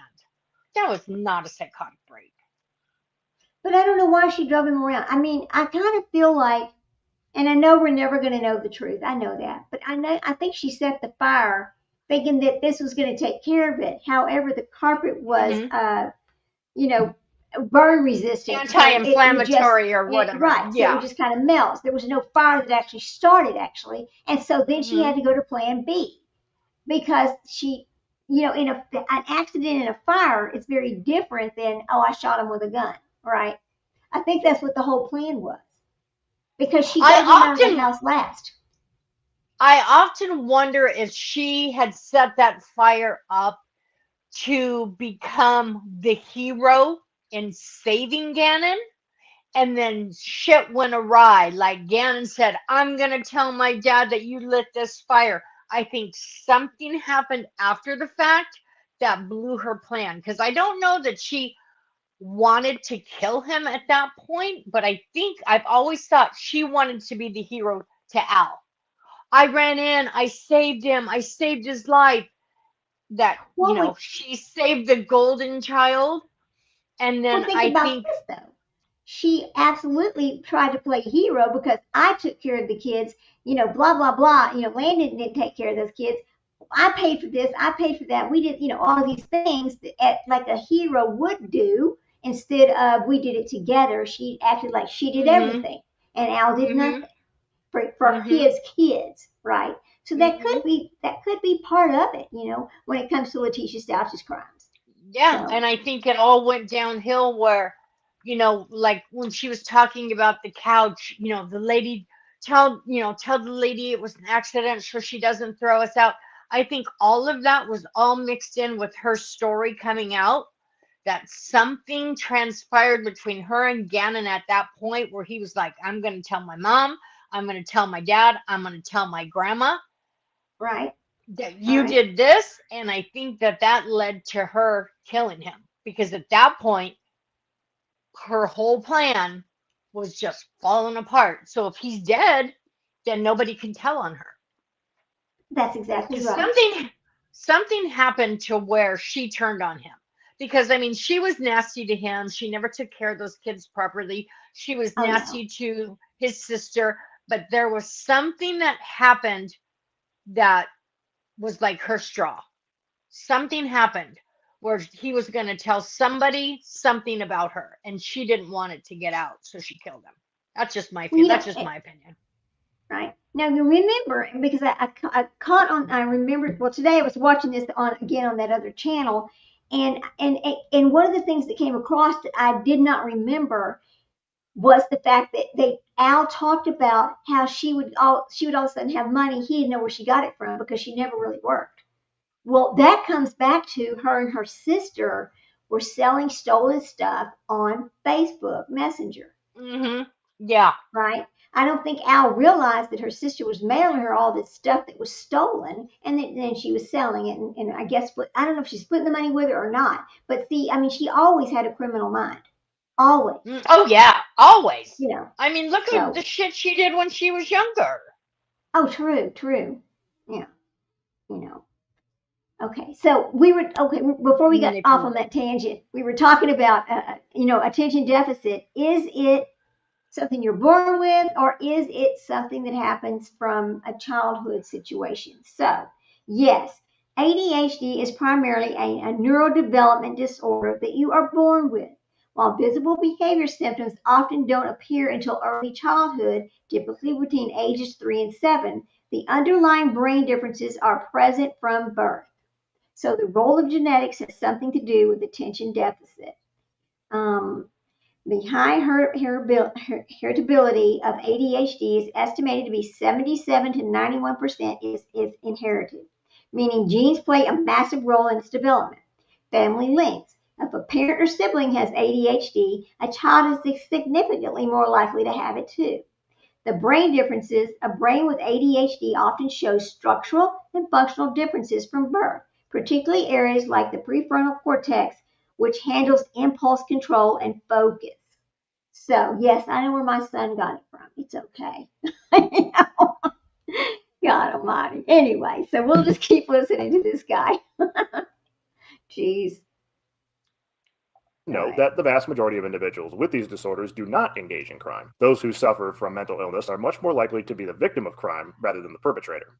Now, let's rewind a bit and look at another set of explanations for personality that will also lead into theories of cognitive development: psychodynamic theories. Psychodynamics set the early foundation for psychological theories, originating in the late 1800s to early 1900s with the work of Sigmund Freud. His original psychodynamic theory was psychoanalysis, which was used as a way to treat mental illness, but also as a way to explain human behavior by going all the way back to how elements of personality developed in early childhood. He argued we are driven by our unconscious drives and desires, and that elements of our personality develop as a way to restrict or rein them in. According to Freud, there are three parts of the mind: the conscious, the preconscious, and the unconscious. The conscious is what we're clearly aware of and actively thinking about: our present thoughts, perceptions, feelings, memories, and fantasies. Preconscious is our available memory, information that is quickly accessible, such as a birth date. We can easily bring it forward, but it's not always actively in our thoughts. The unconscious is the largest part of the mind that we are largely unaware of and cannot readily be accessed by the conscious mind: our drives, desires, motivations, instincts, traumas, stresses. It is the thought processes, memory, and motivation that occur automatically without our knowing: traumatic and painful repressed memories and emotions, socially unacceptable ideas and desires. When you have a natural reaction to something that you immediately suppress and can't really figure out why it came up in the first place, that's the unconscious. Freud also identified different components of an individual's personality, known as the id, ego, and superego. The id is instinct, instinctual drives, impulses, desires. It is the largest component present in all of us at birth that wants immediate satisfaction. It is the pure pleasure principle. I want it and I want it now. The ego is reality, or what we come to accept as reality. It is the face we put on for the rest of the world, corresponding most closely with the conscious part of the mind. Ego is concerned with the rational pursuit of pleasure, finding the easiest path to fulfillment. It begins to emerge at around the age of 2 as a check on the id. The superego is the ethical, moral center of the brain. The conscience tells us what to do, what not to do. The internalization of punishment, reward, warning, shame, guilt, and pride. The id and superego create constant tension in our lives, which is balanced out by the ego. Behavioral problems arise when there is an imbalance in components of the personality, namely among the ego or superego. The id was not the problem. It was considered a constant, always there, it is what it is, never too strong or too weak. But an underdeveloped superego, for instance, won't be able to suppress the id, meaning rewards and punishments associated with appropriate behavior won't be internalized, and empathy and guilt won't be established. On the flip side, an overdeveloped superego may lead to an excess of conscience, like constant feelings of guilt and anxiety, All a right, latent let's talk need about or that desire one to for a be moment. caught and punished for doing something wrong. We're going to talk about that for just a moment. So, underdeveloped superegos.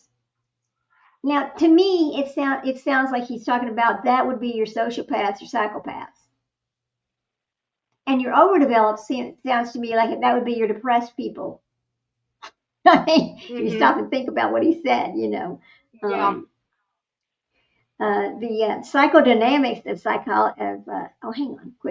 psychological perspective that views human behavior as the product of an interaction between conscious and unconscious forces, many of which are rooted in childhood experiences. Originally developed by Sigmund Freud, the field has evolved but remains centered on the idea that our inner world, our hidden desires, fears, and memories shapes how we act and feel today. So, the core principle of psychodynamics, and he just talked about that, the unconscious mind, the childhood origins, and the internal conflict between behavior is often the result of a struggle between the different parts of that mind. And he talked about the id, the ego, and the super. So, the defense mechanism to cope with anxiety or intent conflict, the mind uses tools like denial, repression, or projection to protect itself from uncomfortable truths, facing the truth. Connection to your previous anyway. So, we've talked about ADHD, we've talked about crime and deviance, we've talked about neuroticism, and all of those things. It's like that is part of it's all kind of like a psychodynamic therapy. Unlike cognitive behavioral therapy, which focuses on changing current habits, psychodynamic therapy focuses on insight. The goal is to bring unconscious patterns into the light so the individual can understand why they do what they do and break free from old cycles. So we'll let him keep going here. It's kind of interesting stuff. Well, and like Lucky Ward, he was actually diagnosed with many mental illnesses that they are saying, were rooted from his extreme childhood trauma. Psychoaffective disorder, bipolar disorder, and psychotic disorder. And he had problems with impulse control, rage episodes that go back to his childhood, and institutionalization. I mean, he was 16 when he first went to jail. I mean, he had mental issues. And compared to Letitia, there was no mental issues there. I mean, he should have been. He just like Nicholas. They should both be not in jail. They should be in a psych ward somewhere, in a psychiatric hospital. With that. Right. They should be in a psychiatric hospital, because I think Lucky Ward's issues are so deep. I don't know that he will ever come back from them. Right. But just to lay all of this on him, especially when he has all of these mental disorders, that makes it worse. That makes it worse to blame him. And not that he's not responsible for what he did. Yes, he's responsible. He did kill that woman. That one woman is what we know. But there was underlying issues that contributed to it. So why isn't he treated appropriately in fairness and in treatment? That is a big question, and I want to know that too. And maybe when he's retried, something like that will happen. I'm not sure. But see, now Letitia Stouch was diagnosed. She was diagnosed with personality disorders featuring borderline narcissistic traits. But multiple experts concluded she was legally sane at the time she murdered her stepson, Gannett.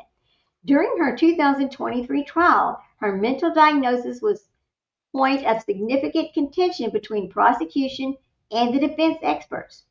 The expert diagnosis and findings. The state experts, the prosecution, forensic psychologists from the Colorado State Mental Hospital diagnosed her with personality dysfunction, specifically borderline personality disorder, narcissistic personality disorder. They testified that she was feigning or exaggerating more severe symptoms, such as claiming she could summon vampires from the Twilight movie to avoid responsibility. Now, the defense experts, we know who Dr. Dorothy Lewis is. Oh, I would love to go play that right now. I might play that for us. But you know, her diagnoses were very contested between the state and defense. I mean, the Right. DID, that was her main thing, that she suffered from DID, multiple personalities. We know that was all bullshit. Right. The state psychologist noted features of borderline personality disorder, mood swings and impulsiveness, and narcissistic personality disorder, which is entitlement and lack of empathy. She 100% had that. 100% had that. But that's a sociopath. Right. And she was diagnosed with anxiety in 2019. Well, I mean, most everybody has anxiety. Right. She lacked documented history of severe mental illnesses or PTSD prior to the crime. And she also claimed to have bipolar, but they found no evidence of manic behaviors with her. So I think that was just Mrs. Lewis creating a narrative that she was hoping would stand up, because it was never really, I mean, other than the narcissistic personality disorder, that's the only one that was really, and of course she's a psychopath. That was the only one that was really truly documented. She had traits, but she's going to act like she has traits. This other man, he didn't act like anything.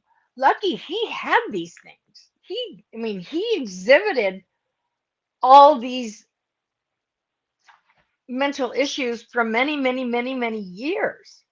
I mean, when they let him out as a teenager, he should have gotten help and not just dumped him onto the streets, to where his mental illness could just be exacerbated by his environment, living on the streets, the drug activity, all of that.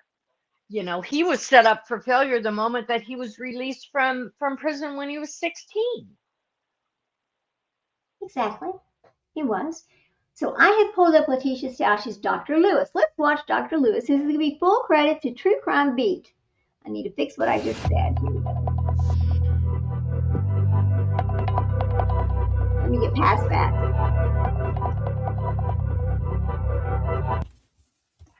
Hey guys, welcome back to True Crime with Shannon, where I cover missing persons, unsolved cases, crime news, and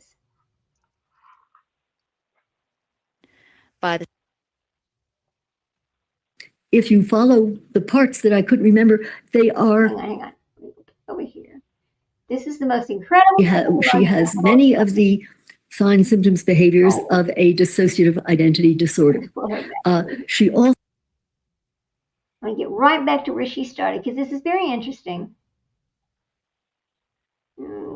It's about right and there. didn't Dorothy Lewis say that she had extreme childhood trauma as well? Didn't Dorothy go down that route as well? She tried to. With Letitia? She tried to. Yeah. Mm-hmm. Yeah. But we know that.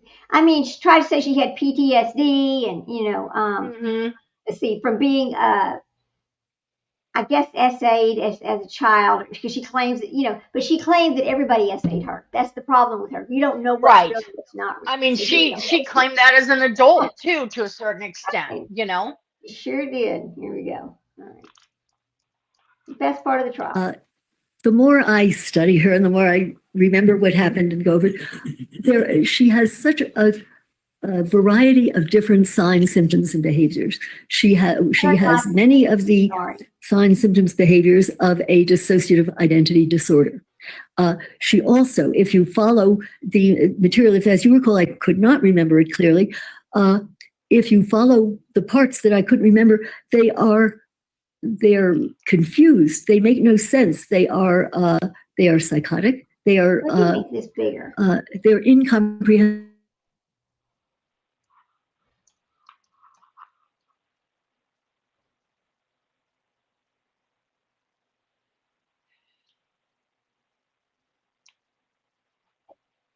On my screen.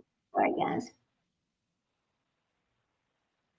System dysfunction that I could deal with. It's always fun for a doctor to be able to treat and to be able to make something better. And so far we're not able to do that. Despite that, are you able to come with an expert opinion regarding her sanity at the time of the death of Gannon? Yes. What is your opinion? Well, I think that she was that assuming that this area is about the time that Gannon was. What do you mean assuming? What do you mean assuming? You either know what time or you don't know. See, the thing about Dr. Lewis and this testimony and all of this is she seems like she doesn't really even know the crime or something, right? I mean, it's kind of crazy. She's so all over the place. That's what it is. She's all over the place here. Well, I mean, and didn't they define her as malingering too? Like intentionally fabricating and exaggerating her conditions. So I mean, that just points to the fact that she's sane. Because if you're really insane, you can't do those things. You know what I mean? Right. That's right. Somebody that's really insane is not going to be able to be malingering and do all of these things and fake all this stuff and all these rare symptoms that she said that she had. It's like she read a book and said, okay, this is how I need to act. This is what I need to do. And like Dorothy Lewis believed her. But that's because everybody that Dorothy Lewis sees has DID, because that is what she treats is DID. So she should be able to see the difference between somebody who's faking it than somebody who really has it. But here's the thing. There's a big controversy about Dr. Lewis and is there such a thing as DID and to begin with. So let's let this play while I pull something up. Hang on. Here we go. Very interesting. Killed. Yes. She was psychotic at the time. She was not in touch with reality, and she did not. I don't think she knew the difference between right and wrong. I don't know whether she even knew what she was doing. All right. Thank you, Dr. Lewis. Cross-examination. Yes, sir. Mr. Young. What's the legal definition of insanity in the state of Colorado, Doctor? I believe that you must know the nature of what you have done and that it was wrong, and that also I think that you do add on a bit of the Durham decision, which has to do with if you cannot control your behaviors, such as to comply with the requisites of law. I believe that that is also part of an insanity defense here. Did you look at the statute regarding insanity for the state of Colorado prior to rendering an opinions in this case? I did, but I would have to look at it again to look at it. And I've also discussed it with others, which is why I added the Durham decision and the ability to conform your behavior, because to my mind, in many courts where I've testified, that is no longer accepted. But it was my understanding from the attorneys that that is also an aspect of insanity, the inability to conform your behavior to what is required by law. Is that the aspect that you used in rendering your opinions in this case? That is only one of the aspects. Well, tell us the elements. This is what you're here for. You're here to testify that this defendant was saying at the time she committed this crime. I'd like you to explain to the jury now what law you used in rendering that opinion. Would you permit me to read it, and I will tell you what aspects of it You're the expert. concentrated on. By and large, I used the McNaughton definition of whether the person knew the nature of what he or she was doing and that it was wrong. And so that was my, that was my orientation. And then I was pleased to learn from the attorneys that also the inability to conform one's behavior to the requirements of law was also part of the definition in Colorado. The The accuracy of that, I don't know, but we have discussed it. And I've said that I was surprised. I was unaware that in the other states, that since the Reagan shooting, I had thought that most of that was not any longer recognized. But I was told by the attorneys that that was one of the other factors that played a role. As you sit here right now, do you know the legal definition of insanity in the state of Colorado? If you would show me show me as it is written out, I will tell you whether this is what I used. I can't say it to you verbatim, but the idea has to do with whether you knew the nature of what you were doing and that it was wrong. Well, clearly you have experience in testifying in criminal cases. You said 100 or 200 times, right? Right. And so you know that when you write a report, that report comes to the prosecution, comes to the defense, it goes to the court, correct? Yes, usually. And in your report, you want to put what the legal definition of insanity is in the state of Colorado, because that's what you're here for. That's what you're here to testify about, correct? When you have written a complete report with all of the data that you require to come to that conclusion, and then try to go word by word with the definition, yes, you would try to use that. Here we were using. So I'm going to stop for just a minute for fair use, and I am going to drop True Crime with Shannon. I'm going to put her the link to her channel in our chat for anybody who wants to go to her channel and check it out, because I am using her work and I want to appreciate it. I want to let her know that we thank her for letting us use her her recording of Dr. Lewis. So I need to go find. We'll find it. We'll drop it in chat. But here we go. I can't do it right now, but anyway. As much data as we could get. And again, if I'm mistaken and it is not an understanding of the nature of what the person is doing and that it is wrong, then I have made an error. Yes, you have. Well, this is what you say about insanity in your report. You say, based upon the evidence that I reviewed, in my opinion, Ms. Stock was insane at the time of the homicide and the days following, period. Stop. That's right. And I believe that at the time she was psychotic. And whether you use the McNaughton definition, whether you use the Durham decision or a variation of it, she was psychotic at the time. I believe she did not know what she was doing. I'm not certain she even knows that she did do it now as we speak. And that it was wrong is if she doesn't know that she did it, the question of whether or not she knows it is wrong is something that can be debated. But I think that she does not appreciate the nature of what she did, or that it was wrong, and that she is guilty of having murdered Gannon. So she's guilty of having murdered Gannon, but she's legally insane as well. Is that what you're saying? I think that she murdered Gannon. I shouldn't use the word guilty. She murdered Gannon.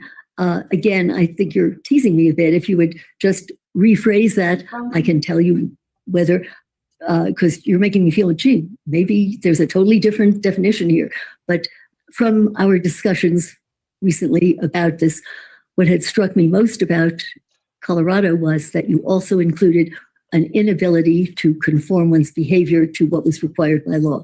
I don't know if that's wrong, but this is what I discussed with her attorneys, and part of at least what I have gone by. In addition, I believe that she did not know the nature of what she was doing. But you knew when you came here, you're coming to Colorado, you knew that your opinion would be applied to the law in Colorado, and you knew this jury here would be listening to your opinion to see if what you had to say made sense with the law. Yes. And you've done that 100 to 200 times, correct? I would guess, yeah. And I've read your other reports. In your other reports, you define what insanity is in that particular state, and you explain in your report why you think someone was legally insane at the time based on the law. Why did you not do that in this case? I would have to look at the definition, and I'm sure once I look at it, I can tell you why I did not use the exact words that perhaps are there. What a reason why in plain English I did not, I believe she was insane, is that she is psychotic. When someone is psychotic, they are out of contact with reality. They do not know the nature of what they are doing, whether it is right, wrong, or indifferent. And she is and was psychotic, and therefore she was insane. If you wish to give that a different flourish or something different about it. I very much doubt that what I'm saying to you will conflict with. Let's welcome in our new person. I've just noticed that homely tormentor, it's homely tormentor something. Anyway, welcome in. We're happy to see you. Thank you for coming by and watching us. We're just watching a little bit of Letitia Stouch and Dorothy Lewis as we talk about cognitive psychology. So here we go. Thank you. What you're saying is there's some reason that her being psychotic and not knowing right from wrong or what she was doing, that this is not insanity in your state? Did you write this report, Doctor? Of course I wrote the report. I wrote, this is not a complete report. I wrote, I wrote it, sent it, and had it typed. Yes. Typed it. I cannot tell you who typed it. Who'd you send it to? I sent it to Mr. Tellini. What did you send to Mr. Tellini? You have them. And I'm asking you a question, Doctor. What did you send to Mr. Tellini? I sent him a brief report. Initially, the there was an early title that. See, I mean, this is completely improper. Okay, there's no reason for the defense attorney's office to be typing or transcribing the report. There's no way to know that it's word for word what she said. Yeah, you know that for a fact. Right. So this was very improper, and that's why he's all over her about this. But I tell you what's very interesting. We might stop watching this for a second and actually go out and watch her interview that she had with Letitia Stouch. Let's do that. Let's hang on a second here. I want to go find that. It's on. I think it's hang on a second. Let's go back over here and find it. I think it's on Law and Crime. So just a second, guys. Dr. Lewis, the interview.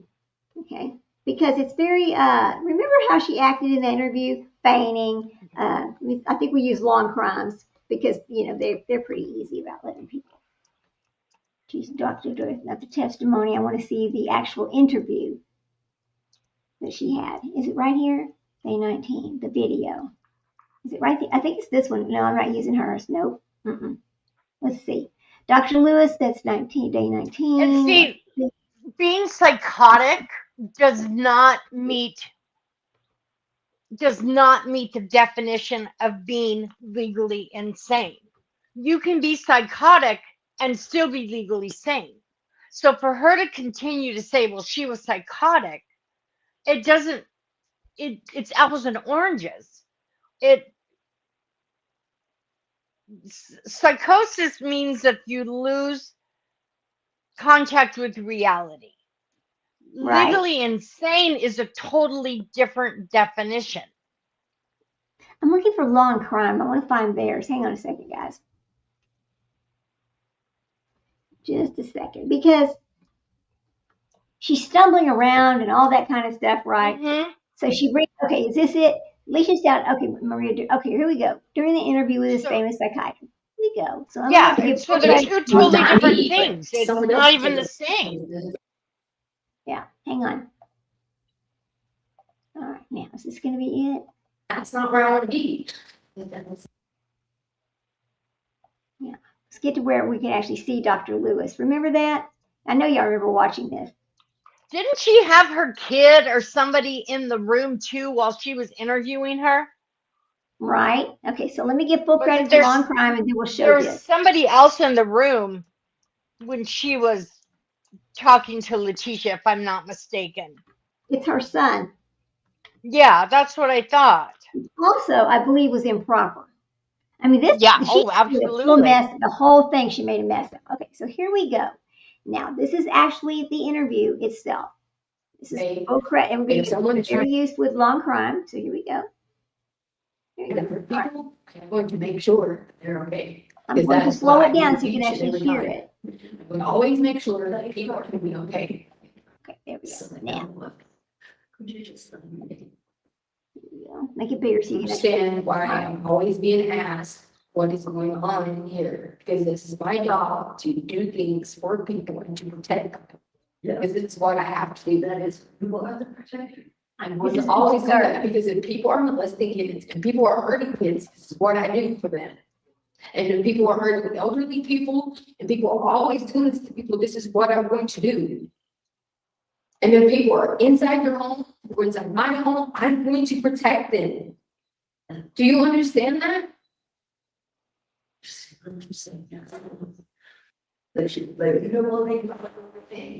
Watch what she does.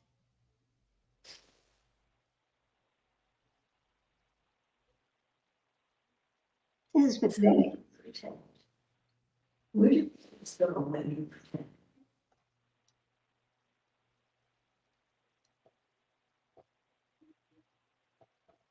I hope it's not just locking up, is it? Let's see. Let's see. I hope they didn't stop it. Or is she just sitting there? Okay, there we go. Oh, come on, go. What is it doing? See how nobody's moving? I hope it's not locking up, guys. Hang on a second.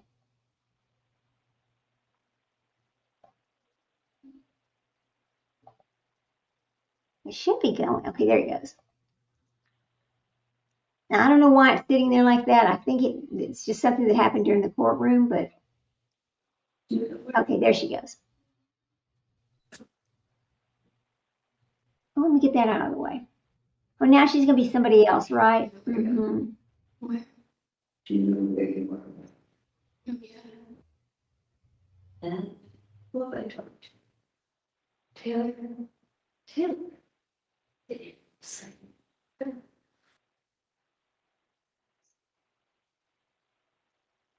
Why are you writing it? Why don't you say it? Do you know what just happened? What? Yes, ma'am. What just happened? You asked me about my girlfriend. I asked you to do that. We were talking about Fred.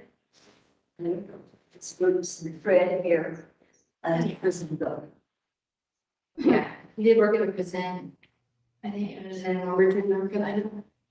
Where? Lumberton, North Carolina. Yeah. I wonder what that looks like. We didn't know what just happened with you.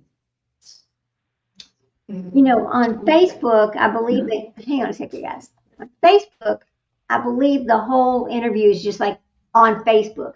However, sometimes if you bring in something else that's not like a YouTube, you get hit with third-party content. And I don't really want to do that. So that is why we're watching it this way. Just an explanation. Something really sketchy. Then I spoke with someone who said, I protect them, I always protect them, I don't pay the Oh, sorry. Oh, I don't know, I just think who is the protection? Oh, sorry. I'm sorry. I don't get it. I was saying sorry, I don't know what we were talking about. We were talking about credit, that's all I remember. You told me that it was a kind of space. Who would be the protector? Oh, my protector is Maria. Maria, I don't like very much to talk with you.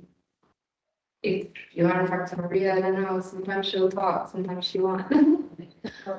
Whatever, I love it for you, Taylor. Yeah.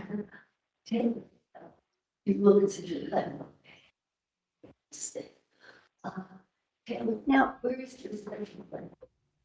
while we sit here and we watch this like this, and look at the smile on her face, you know she is pretending. Every bit of this is pretend. But what upsets me about Dr. Lewis is she will not admit that this bitch is over here pretending. I mean, come on. It's so easy to see right here that she's pretending.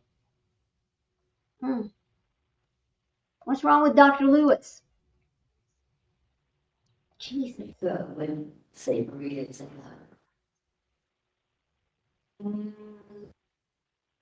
I like to go hang out and drink some wine and be by the beach and hang out Tyler. Now you can see it better. To go there and what made him was Maria. And but now I'd like you to put this social place and Maria, I need to talk to you. Because Maria, you have a lot of control. What people say, is that correct? I think she does, for sure, but I need to talk with you. Yeah, I know you're doing. And you know what I am. Oops. Okay, so that's I guess it's not going to see the whole one. Okay, so now we're going to go back to what we were watching, which was, Dr. Lewis's. But I just think it's interesting how we can see what's happening, right? Why can't they see it? It doesn't make any sense. Okay, testimony, Letitia. Okay, we'll go back to that. Now, y'all remember which one we were watching? Dang it. Oh, go to my history. We'll be able to see it from there. Hang on a minute. We'll go to the history. New channel. Let's go to history. All right. Whoop. Well, that's none of these, is it? You see history? Oh, there we go. Here we go. History. Right here. There we go. Now we'll go back to watching here, right where we left off at. Is a preliminary psychiatric impression, and then subsequently modified it to try to include anything that I had left out. If after he saw my initial report, if I had left anything out that I thought should be there. What you left out in your initial report was your opinion with regards to insanity, correct? In my initial communication with him, absolutely. I gave him what I had up until then. And you requested in your initial evaluation that you wanted an MRI done, an EEG done, as well as a neuropsych exam with several tests that you listed in your report, correct? Right. And you wanted those done before you rendered an opinion as to insanity in the state of Colorado, correct? I wanted it before I testified, yes. And none of those items got done. No. Yet you still issued a second report claiming that she's insane without any definition of why she's insane.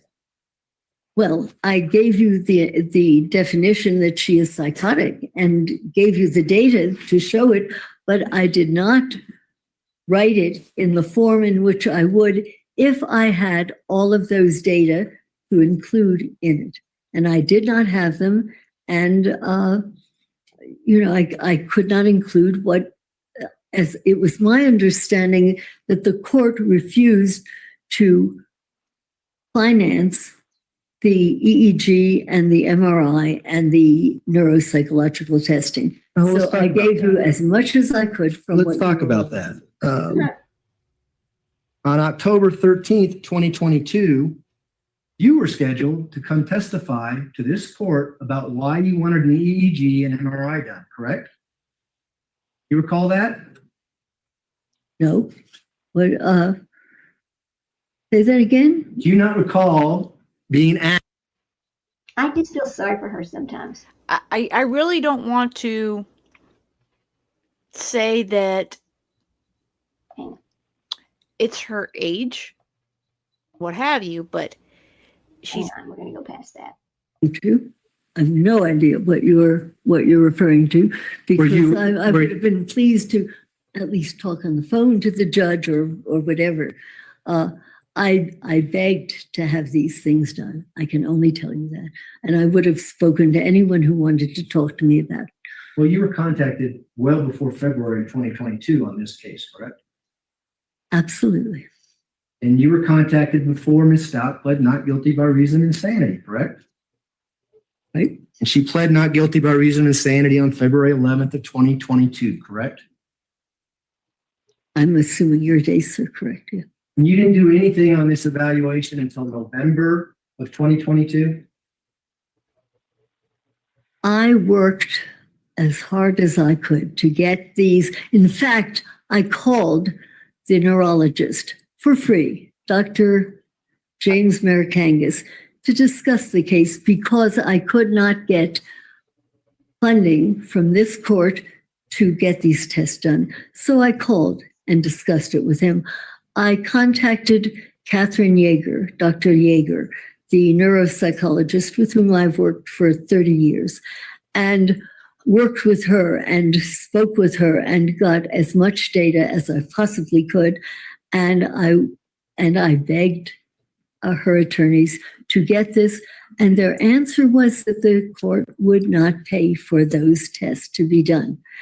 I had never heard, in fact, I said, I've never heard of this before, but it did not occur to me to pick up the phone and to call the judge. I didn't even know who the judge was, but I was told I could not get this and that I must get something in by then. So I didn't even call my initial contact a complete report on it. Well, I'm trying to see what I called it. I called it initial psychiatric impression, right? Right, yeah, because you wanted that information before you rendered an opinion as to insanity, correct? That is true. And, at this time, I'd like the court to take judicial notice that on October 13, 2022, the request to have an EEG done, an MRI done by defense was withdrawn, and we did not go to hearing on that. Mr. Tellini, defense position. Court will take judicial notice that on October 13 of 2022, the defense withdrew its request for an EEG in this case. As well as MRI. As well as an MRI. Were you ever told that? This is news to me right now, sir. And of course, if this would have been done, it would have been 3 years after the crime happened. Right? It would have been later, yes. And so there'd be a gap between the time of the crime and the time the MRI and EEG were done. Yes. A lot of things could have happened in the jail within that time period that may have caused damage to Ms. Stauch's head. This is just speculative. It would have been extremely helpful to get those data and then to see whether they looked like the kind of material that was something that would have been. I question this right here because I would like to know why did the defense attorneys follow the motion to not proceed with the MRI and the EEG? What did happen to make them not follow through? Was this some kind of stall? Was it a stall? Did it have something to do with planning some kind of an appeal? I mean, why did they do this to her? Because clearly what happened now, they set up their own witness to not be able to do her job. So she's over there putting a report together based on what? Her discussion that she had with Letitia that day, where Letitia pretended to be Maria and all that other trash. It's kind of weird, isn't it? What do you think, Sprinkle? What do you think happened there? Yeah, I know. It is weird. It is weird. And Letitia was just all over. Maria, and then she was somebody else, and she was somebody else, and then the cape, and she was just everywhere. To me, I just can't see that she didn't realize it was nothing but a big show. And then she threw her little accent in there. It's like, yeah. Did Dorothy forget about like her training and be able to? It's crazy. I don't know. I just thought it was interesting that, and so my earbuds fell out and I lost Mac. Yeah, like she just. Yeah. Like for some reason she believed every single thing that she said and didn't. I don't know. It was just weird. It was just the whole thing was weird. Just weird. Extremely weird. All right, we'll let it keep playing. But I mean, she was ill-equipped. I will agree with that. She was ill-equipped. Okay. And long-lasting or something that was sudden, so that I can't really speculate on that. I did want it done then, and it mattered then. But it didn't get done, and yet you still rendered your opinion, didn't you? I rendered, and I described what I know about the case, and I've given you my opinion of it, yes. Despite what you wrote in your book,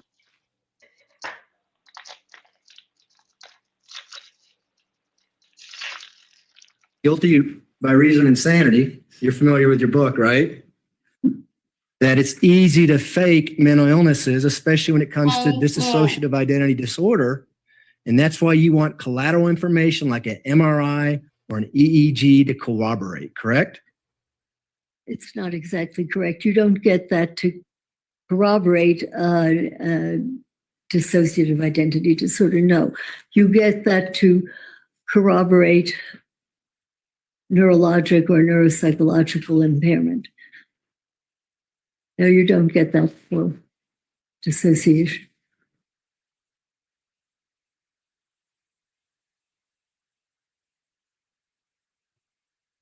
Page 108. You've probably heard this a million times when you testified, I would imagine, right? I don't know. You'd have to read me. Okay. Let me read it to you. Psychiatry, as every prosecutor who has ever cross-examined me has never hesitated to point out, is a soft discipline compared with the harder medical discipline of, say, neurology. You remember saying that? Yeah, there it is. The difference between neurology and psychiatry is analogous in some ways to the difference between hard neurologic signs and soft neurologic signs. Sound familiar? Yes, go ahead. An MRI shows abnormal mass in the brain. The EEG shows localized spike and wave complexes. In other words, evidence of brain damage is clear. Remember saying that? Or I should have said of brain dysfunction. I said of brain damage. Yeah. You said evidence of brain damage is clear. Correct. Should say of brain dysfunction. Okay. What did you mean by that? Is that why you wanted the MRI and the EEG? Of course I wanted that, but not in order to, you would not get a special, as I said to the jury, you would not get a special MRI or EEG based on a dissociative disorder. If, however, you do get this abnormal MRI or EEG, you then start looking in another direction and you start thinking, not only may we have dissociation, but there is some kind of documented brain dysfunction. It's operating differently. And so you would like that because you would have, Mr. Tellini would have a lot easier case if he were able to document that a lot of her signs, symptoms, and behaviors are the result of abnormal electrical activity. And or, as in a recent case that I did early, I think And Doctor, I'm going to stop you there. Let Let me stop you there, Doctor, because I want to stick to my questions here, okay? The EEG or MRI could have showed nothing as well, right? No brain damage. That's right. And that would also help you in forming your opinion as well, wouldn't it? Well, it certainly would not have confirmed a documented neurologic dysfunction. And so all you had to go on is really Ms. Stauch's self-reporting to you in the forensic interview that you The conducted. performance. Well, that's simple. I can't go along with that. That's all we had. But we did not have the additional neuropsychological and neurological data that I would very much have liked and I would still like. And I had no idea that this was ever withdrawn. It was my idea, or it was my understanding, that the court had refused to grant the funding to have these things done, which in my experience is a first. Well, now you know what happened, though. So why do you keep saying you know what happened? I don't. The court just took judicial notice that the defense withdrew their request. I know what you're telling me, but it would be presumptuous for me to say I know now. You've put me in the middle of a debate that I can't enter into. Why did Mr. Tellini contact you? Did he tell you? I assume because he thought that I was reputable and experienced in this field. I think he also became aware that I existed because of the documentary that was done on my work and my life. About dissociative identity disorder? No, about all of my work. When you advised him that you felt there was enough evidence for the defendant to plead not guilty by reason of insanity, what did you base that on? I based that on, probably in my own head, I based it on the McNaughton rule, which would be that she did not know the nature of what she had done, and or that it was wrong. And also subsequently, after discussing it with Mr. Tellini, based on the Durham decision that she did not have control over what she was doing, that she could not conform her behavior to that which the law required. How did you know that back in February of 2022 when you hadn't interviewed her until November of 2022? I'm sorry, I would have to look over what I had looked at and what I had, what I had reviewed up to the time. And I'm sorry, I can't give you the dates so that we can. Well, did you review anything prior to talking to Mr. Tellini for the first time about the defendant changing her plea to not guilty by reason of insanity? I'm not aware of his having changed a plea. No, I assumed, in fact, when he called me, that he thought that probably that there was an insanity defense here, and I did not think that he had one. He was pleading not guilty first, and then changed it to NGRA. I don't know. You don't remember? No, it isn't that I don't remember. It's that I assumed when he called me that he suspected that there was that she was suffering from a severe mental disorder that conformed to the criteria for insanity. And when that happens, you had done hundreds of forensic evaluations with a lot of people who are on death row, some serious big-time murderers. Is that fair? There's a difference between a death penalty case and a homicide case, correct? Yes. Death penalty people are the worst of the worst? Oh, it depends on what your state is like. No, it doesn't depend on the worst of the worst. It depends on what the law is in your state and the humanity of your state. It doesn't depend on the worst of the worst. So people who kill and commit serious crimes are usually charged with death penalty cases. Is that fair? Say that once more. You tell me. What's the difference between a normal homicide case and a death penalty case? Where the state in which you commit your offense. The more you listen to Dr. Lewis, hang on a second, guys. Testify. Go past this. I hope we can hear the rest of it, but maybe not. Oh, don't do that. The end of. Well, it might not be on here. Okay, well that's okay. We'll just stop looking at it. Anyway, so we'll go back to what we were talking about. But anyway, I mean, you watch this and you see that clearly.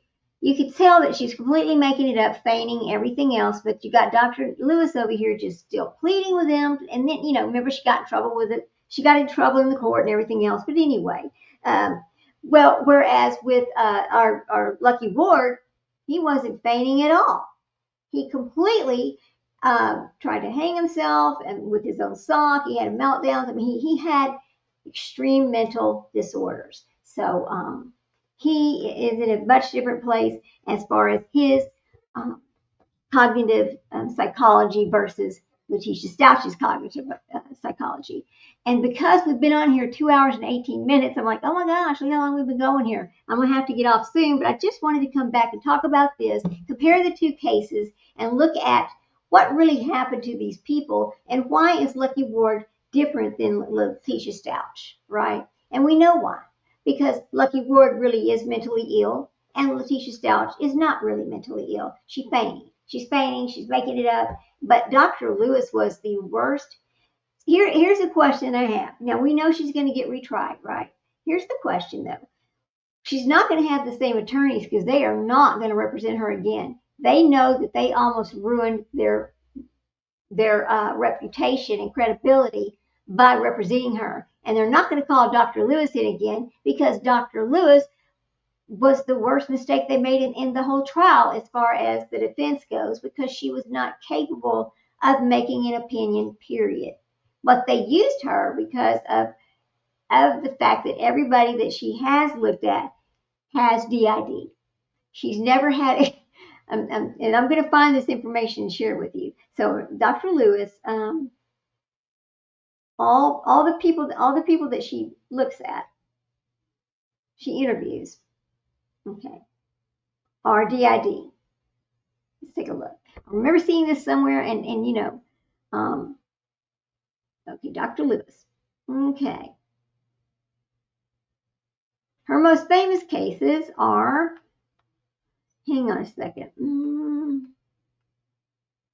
Some experts question overdiagnosis of DID. Courts are cautious using these diagnoses in criminal cases, and critics argue it can be used to mitigate responsibility too far, like it's used too often.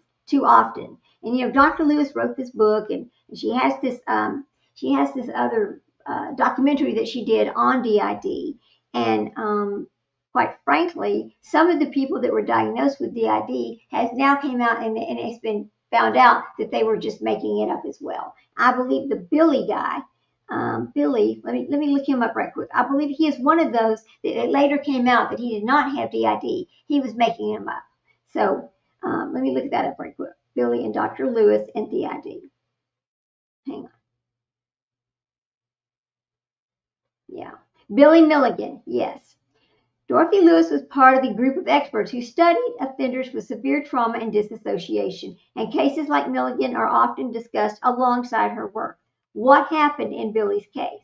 He was arrested in the 1970s for kidnapping and assault. The defense argued that he had dissociative identity disorder, claimed multiple personalities committed the crimes, not his core identity. He was found not guilty by reason of insanity. He was sent to a psychiatric hospital instead of a prison. Why this case is famous? It's one of the first major U.S. cases where DID was successfully used in court. It sparked a huge debate about mental illness versus responsibility and the validity of DID. The DID diagnoses are heavily disputed. Courts are very cautious, and most insanity defenses fail. So it's not they're not successful with that most of the time. The bottom line is that Billy Milligan it's a rare case where DID defense worked. Dr. Lewis studied similar patterns of trauma and disassociation. So I believe, hang on a second.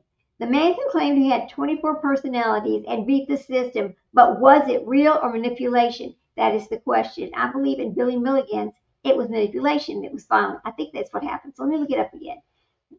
Was it fabricated? Because I believe there's something where it came out later that it says it was. You know, maybe we can see. Not all the psychiatrists agreed on his diagnosis, and some believed that he could have been exaggerating or role playing, like Gypsy Rose Blanchard, that role playing, right? Yeah. So it's a highly controversial case with no full consensus. So there you go. Now, was Billy Milligan a groundbreaking mental health case? Or most convincing performances ever seen in a courtroom?